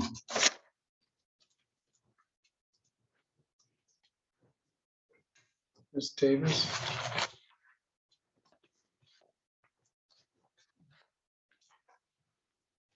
Did you ever know Mr. Cavender to go by any other name, first name or last, Bugsy or something like that. No. like nicknames? Say that again? Bugsy, I think. Mugsy? Bugsy, Bugsy. yeah, I guess. That's what somebody had said. Okay, so not any other first name or last name? No, no. Okay. I didn't even know his name, to be honest with you. Jimmy, yeah, that's what it was. You knew him as Jimmy? Jimmy, yeah. Okay. No further questions, thank you. Yeah, look at some notes here for a moment, Emily. Certainly.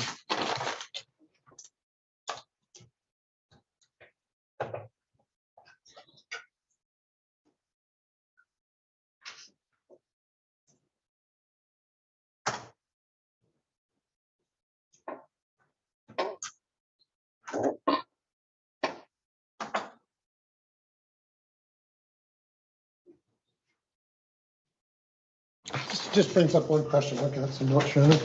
Certainly. So call your attention back to when the vehicle that you identified as Mackenzie Grace has arrived at your house. Did you ever step out of the house then? No, I didn't. I looked out the front window. So you The were, window was open. that was my question. Was this a screen window or? Yeah, just a screen window. And I think your testimony, the vehicle wasn't parked too far from your house then? No, that was like 50 foot then when it first pulled up. It's in the driveway. And in the end, it was parked right next to the house. But the first time you were saying words, the fact that don't come in, it was parked 50 feet away. Did those words elicit a response from either Mackenzie or Mr. Cavender? Nothing from Mackenzie. Jimmy was like, why? I told him you're not welcome here. Did the conversation go beyond that? Yeah, he asked why. I said, you know why? I said, because of my neighbor. He says, I don't want you here. But did you go beyond those words or was No. that the end? No, I have no reason to talk. Okay. So did you ever lose sight of the vehicle? Or No, so you continue to look at it through the window as it Yes. came closer then? yes. Thank you. No further questions. Any further, Ms. Davis? Not of this witness. Mr. Lay, you can step down. Thank you. People will call Trooper Brock Bowers.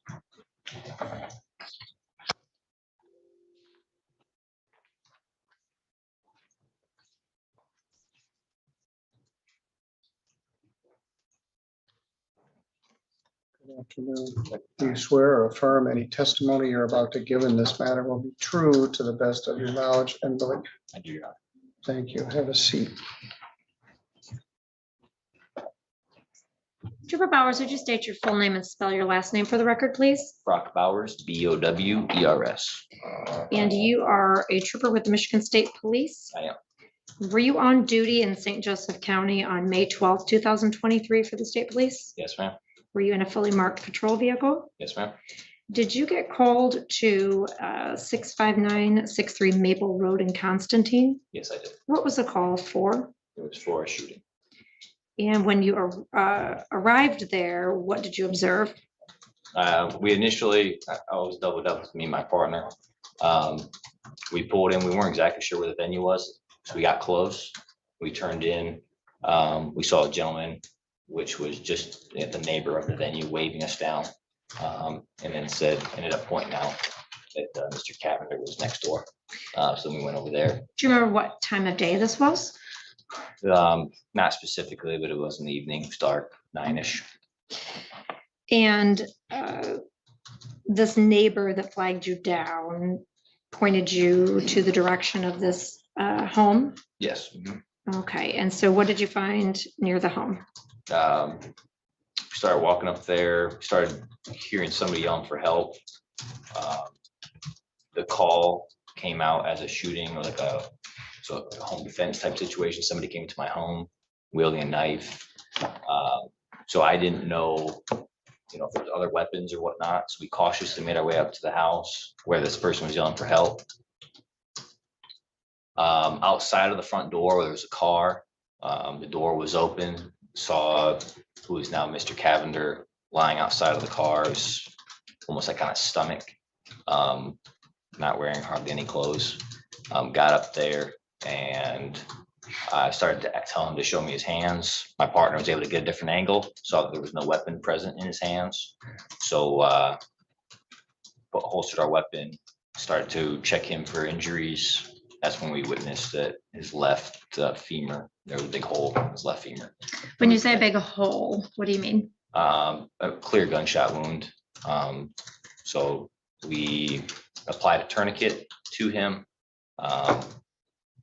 And just tried to stabilize him and secure the scene. You said you heard somebody calling for help. Was that him? It was. Okay, did he stay conscious the entire time? It was, yeah. He actually made a couple of excited utterances while we were there with him. Originally tried telling me that it was a different name, Mason. So it wasn't honest. Come to find out about his name.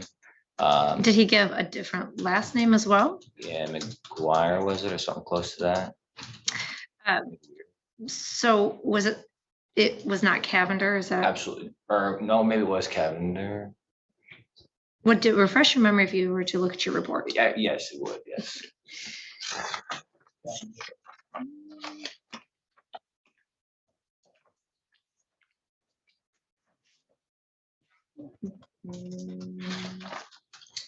Actually, that may not be in your report. It would be something on the body cam, but I guess regardless, at some point during this evening, did you find out that his name was something different than what he had told you? Absolutely, yes. Took some work, we were able to identify him, ran him in lean, easily identifiable also by scars and tattoos on his face. So we Okay, identified him. He also made an excited utterance about being under the influence of methamphetamine.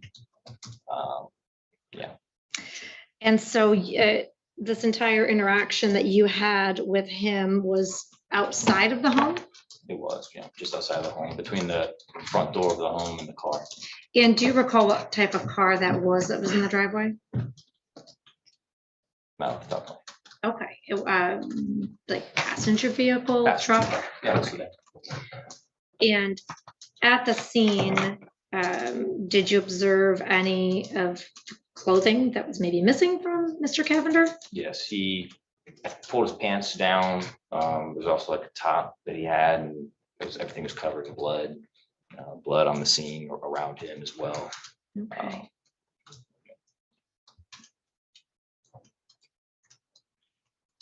Medics then arrived, is that accurate? Yes, ma'am. Medics arrived. We had some other law enforcement show up just to help keep things secured. And then we ended up calling out an evidence technician, and we had them process the scene, photographs and all that. Did you get a chance to interview the defendant after this evening? No, I did not. He was interviewed at the hospital. Okay, and do you recall who interviewed him at the hospital? Detective Sergeant Peterson. Okay, and he is also from Michigan State Police? Yes, ma'am. Did you speak with Kenneth Lay the night of the incident? Yes, I did. And did you find any spent casings or bullets inside Mr. Lay's home? It was just a shell.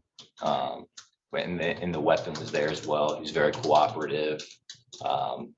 He explained, his recollection of what happened. He said, render the weapon safe.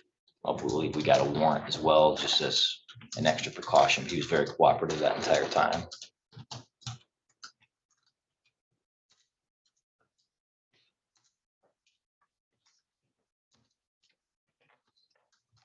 Did you interview Mackenzie Grace that evening? I was my partner that interviewed her. I think I stepped into the interview late. It was out by the road. But no, that was actually conducted by my partner, Who was your partner? Trooper Jacob Bowers.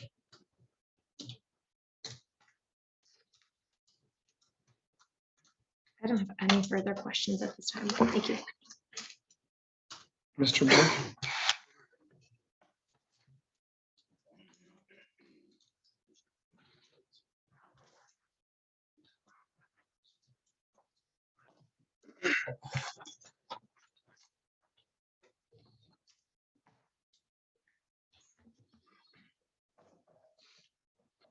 Trooper, did you have any conversation with Mr. Cavender? Well, I was asking him where he was injured, right? I told him to show us his hands initially, asked him where he was injured at. Asked just general question, what's your name, right? What was going on? Did he give you an explanation of how he happened to have a gunshot wound? He had told me in the moment there that he shot himself, Okay. committed suicide.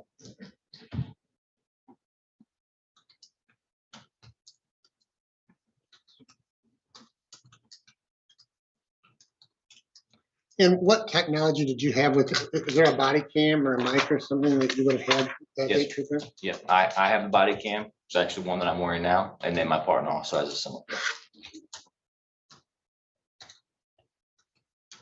They were activated? Yes, sir. No further questions.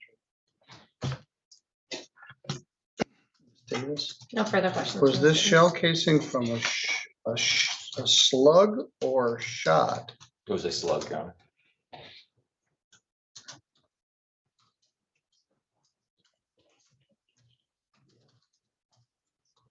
And I don't recall, did you talk to Mr. Cavender at the hospital?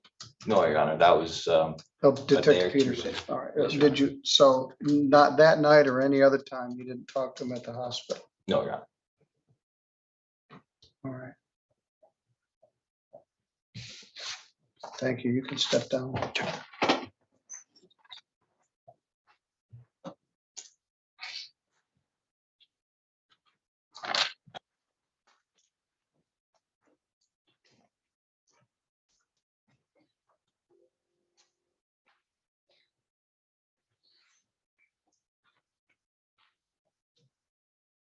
Anything further, Ms. Davis? No further testimony.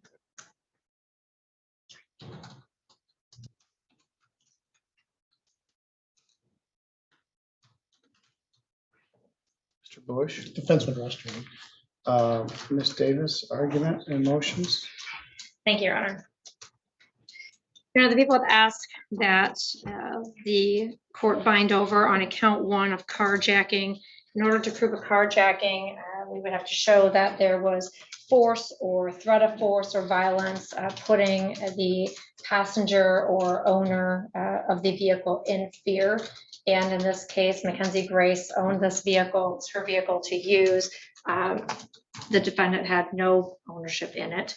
And he physically assaulted her, trying to get her to let him drive, to let him take the vehicle. She testified that he knew that both of the keys were necessary in order to start the car, and he couldn't get it started without her helping.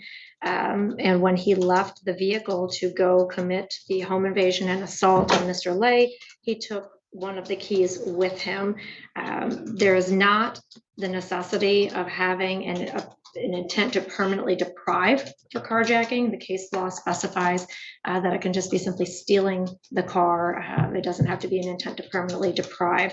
But during the course of him taking this or attempting, and an attempt counts as the carjacking under the statute. Well, let me stop you for a minute. Because I'm not, first of all, this wasn't charged and it was on the fly. You said you were going to add a carjacking charge. The jury instructions say, so you're saying this without offering any authority. There is caseload, but I can- all right, just a minute. Second, the defendant, now first, the defendant used force or violence to put the other person in fear. That is found. Second, the defendant did so while he was in the course of committing a larceny of the motor vehicle.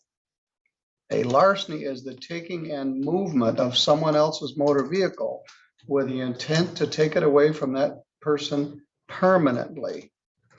And then there's a footnote. If the issue is contested, the court may find it helpful to expand upon the definition of take away from that person permanently. So it's an intention to take the person's car permanently away from them. And I don't see that on these facts. So, Your Honor, the case law that supports this, the plain language of the carjacking statute does not require proof that the defendant intended to deprive the victim permanently of possession of the vehicle. That's a People v. Terry case, 1997, 569, Northwest Second Edition, 641. Well, stop. First of all, you said it so fast I couldn't even write it down. You didn't provide me with any copy of it. You're saying, oh, by the way, so tell me the name of the case Sure, so I there's can look at the language you're several saying. cases. The first one was a 1997 case. Carjacking wasn't even a statute in 1997. Well, this is all from Westlaw, and I can give you the 2021 case that is obviously more recent. Or what's the name of that case? That would be the People versus Smith. It's 336, Mish App 297.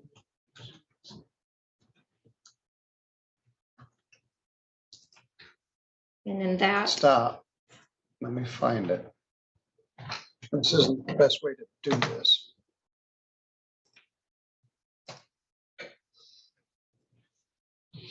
I have issues with the assault also for felonious assault. And he's standing there with a knife in his hand. So we're going to struggle with that issue as well.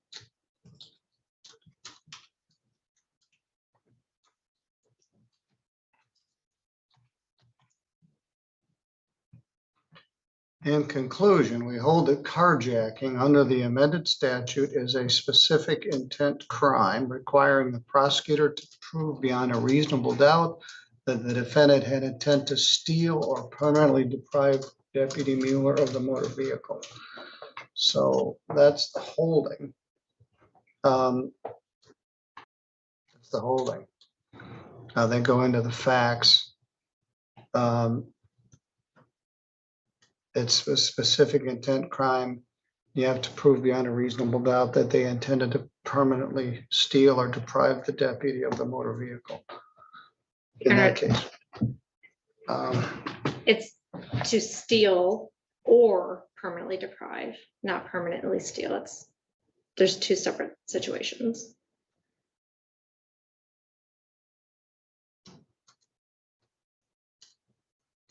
Well, all right, so you believe he intended to permanently deprive this young woman of her car? No, I believe that he intended to steal her car.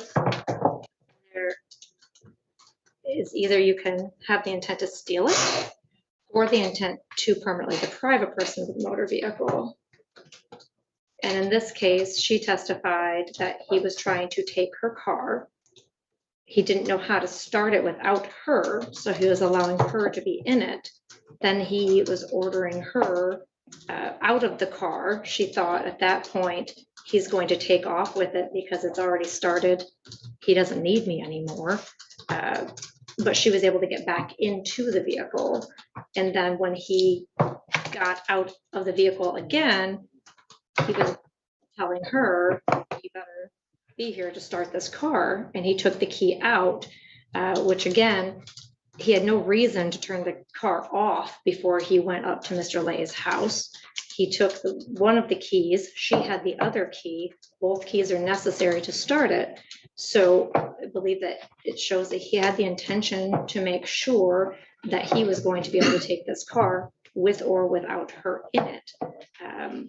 So I believe it fits the definition under the case law to say intent to steal or permanently deprive. He intended to steal this car from her and go where he wanted to go after he took care of the situation with Mr. Lay, as Ms. Grace testified. All right. And then regarding the home invasion, the testimony from both of the witnesses, Mr. Lay and Ms. Grace, indicate that Mr. Cavender was not welcome at Mr. Lay's home. The only reason that they pulled into that driveway, or that Ms. Grace told him to pull into that driveway, is because she was getting beat on by him and she needed something to stop that. Mr. Lay then verbally told Mr. Cavender, "You're not welcome here. Do not come in. I'm in fear for my life. Do not come in." And Mr. Cavender took a knife in his hand and went into that house. And at that point, Mr. Lay testified he was in fear for his life.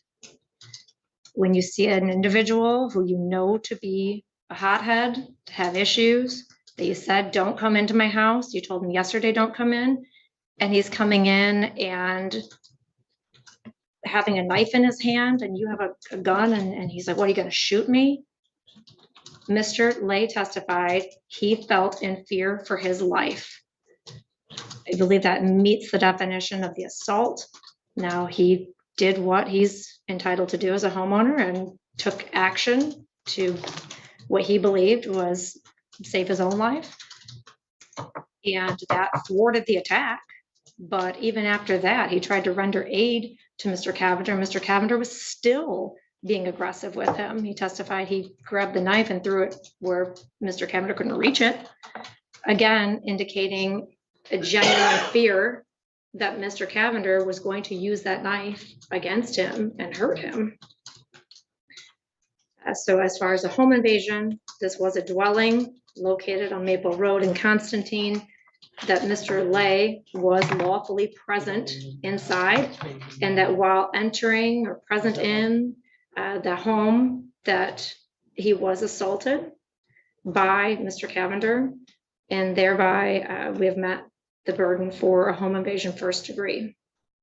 As part of that, the assault with a dangerous weapon, again, Mr. Lay was threatened by this individual coming into his home with a knife in his hand. And I believe that meets then the definition for this knife being a dangerous weapon, and Mr. Cavender making this assault upon Mr. Lay in his own home. So I'd ask that the So court- is it your contention that walking into the house with the knife in his hand and nothing more is sufficient for an assault? under the circumstances, the intent of Mr. Cavender can be gathered by looking at the fact that he had just been assaulting Ms. Grace outside. He was told not to come in the house before. He was told to not come in the house that day.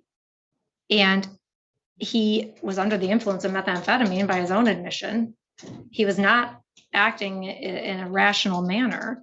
I think, yes, under those circumstances, if you walk into somebody's house when you've been told not to aggressively and you have a knife in your hand, and the person in the house lawfully is standing there with a gun saying, I'm in fear for my life, don't come in, and you with a knife in your hand advance toward him aggressively, yes, I believe that meets the definition of an assault. What the definition is, rather than shoot from the hip, the defendant either attempted to commit a battery or did an act that would cause a reasonable person to fear or apprehend an immediate battery. It's clear he feared an immediate battery. He did an act that would cause a reasonable person to fear an immediate battery. A battery is a forceful, violent, or offensive touching of the person. Second, that the defendant intended either to commit a battery or to make Kenneth Lay reasonably fear an immediate battery. So, Mr. Bush, this is a probable cause standard. This may certainly be an issue for the trier of fact in a trial where the requirement is proof beyond a reasonable doubt. But for purposes of preliminary examination, under the circumstances as Ms. Davis has recapped them, I find that is an act that would cause a reasonable person to fear an immediate battery. So for probable cause purposes, I find there is a knife and an assault which sustains home invasion first degree and sufficient assault for the charge of felonious assault.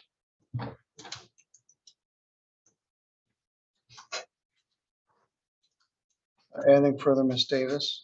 No, Your Honor. And John, I'm sorry, I didn't give you a chance to argue. I told you what my thoughts were, but I certainly would allow you to make any record you wish.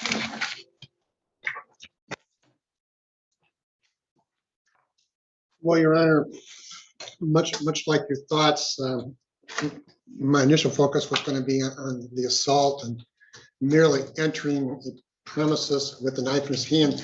And I did ask questions of the witness victim to see if the knife was in an aggressive stance or how it was being held. I wasn't on a fishing expedition. I wanted to hear that. Yeah, I was listening carefully. He just was standing there with a knife in his right hand down by his side. I don't think, and I would ask the court all the main finding that you can't extrapolate that he had a felonious intent. I make the same argument. I wasn't really prepared on the carjacking, and I haven't read those two cases, but I agree to some degree with your logic that don't see the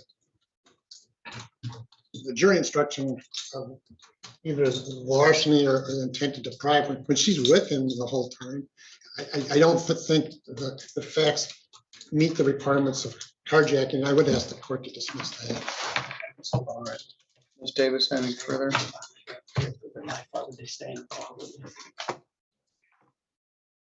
I believe that the testimony presented by Ms. Grace establishes, without any evidence presented to the contrary, that she honestly believed that he was trying to take her car away from her, whether it was for a permanent deprivation, because she was afraid he was going to ruin it if he took it, or whether he was just going to steal it, use it without her permission, take it out of her possession for his own use for whatever period of time. Even the attempt in taking it satisfies the statute. So I'd ask that he be bound over on the carjacking and leave it for a jury to decide. Thank you. Mr. Cavender, as I told you at the beginning, these are probable cause standards, and your lawyer zeroed in on what some of the issues were. In fairness to him, if you're going to do it, charge a 25-year mandatory minimum offense. The way to do it is to put it on the original complaint, not raise it 5 minutes before the case starts, and offer to dismiss it if the defendant waives. I find sufficient probable cause, as I stated, regarding the concerns about the assault in count 1, home invasion, first degree, count 2, felonious assault, count 3, aggravated assault is a misdemeanor. I also have some concerns about where venue is for some of these matters. This house is only about a quarter of a mile inside the St. Joe County line, maybe a half a mile. But it was part of a continuing enterprise. Certainly the home invasion is in St. Joe County. The felonious assault is in St. Joe County. And I think the aggravated assault continued into St. Joe County. I do not bind on carjacking. The court is looking at the instruction, and the defendant was in the course of committing a larceny of a motor vehicle. A larceny is the taking and movement of someone else's motor vehicle with the intent to take it away from that person permanently. I don't think that's what was going on here.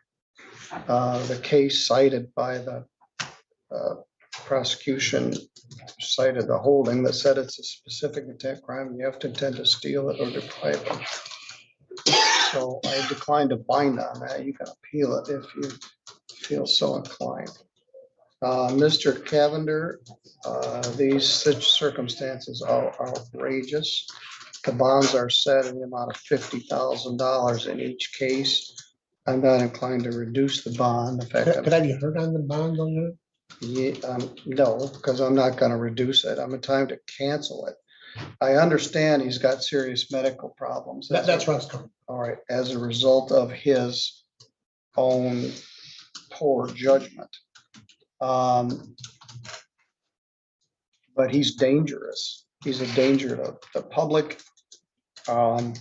This first incident happened in May. He was well enough to be out raising hell in September when he got arrested on the next set of facts. So I'm not going to entertain a motion to reduce the bond. I'll indicate that you made it and I denied it. I contemplated canceling the bond. I'm going to leave it as set. He can petition the circuit court once the matter is bound over for further relief regarding the bond. Your Honor, may I address just one more thing about carjacking, just so that we can avoid any issues in the future? Yes. In looking at the Gillespie on Michigan law and procedure, it does specify a few things I think would be helpful. I'm concerned that maybe the jury instruction hasn't been updated since some of these cases have come out. But it states specifically that no intent to permanently deprive is required, nor is a specific intent to put the victim in fear beyond the intent to do the act. Further, as to the taking, Because the hallmark of possession is dominion and control, the victim need not be physically separated from the motor vehicle. A car may be carjacked even if the driver and or passengers are forced to remain in the vehicle. And there's cases cited for each of these. If the court would prefer, I can certainly do a brief on the matter in deciding on the carjacking issue. That's fine. You can file it in circuit court as an appeal. The way to do it is to file it properly in the first place. If you have this issue, you brief it in advance, stand up and read Gillespie's that you just looked at from your laptop. You can file a brief on it as a part of an appeal in circuit court. But I declined to bind based on the most current jury instruction, which is effective as of now, and the case that you cited. All right, Mr. Cavender, I refuse to lower your bond, but you can make the motion again in circuit court. Thank you, Judge. Thank you. All right, the Dean's family's been waiting regarding a motion for bond, and so we're going to address that.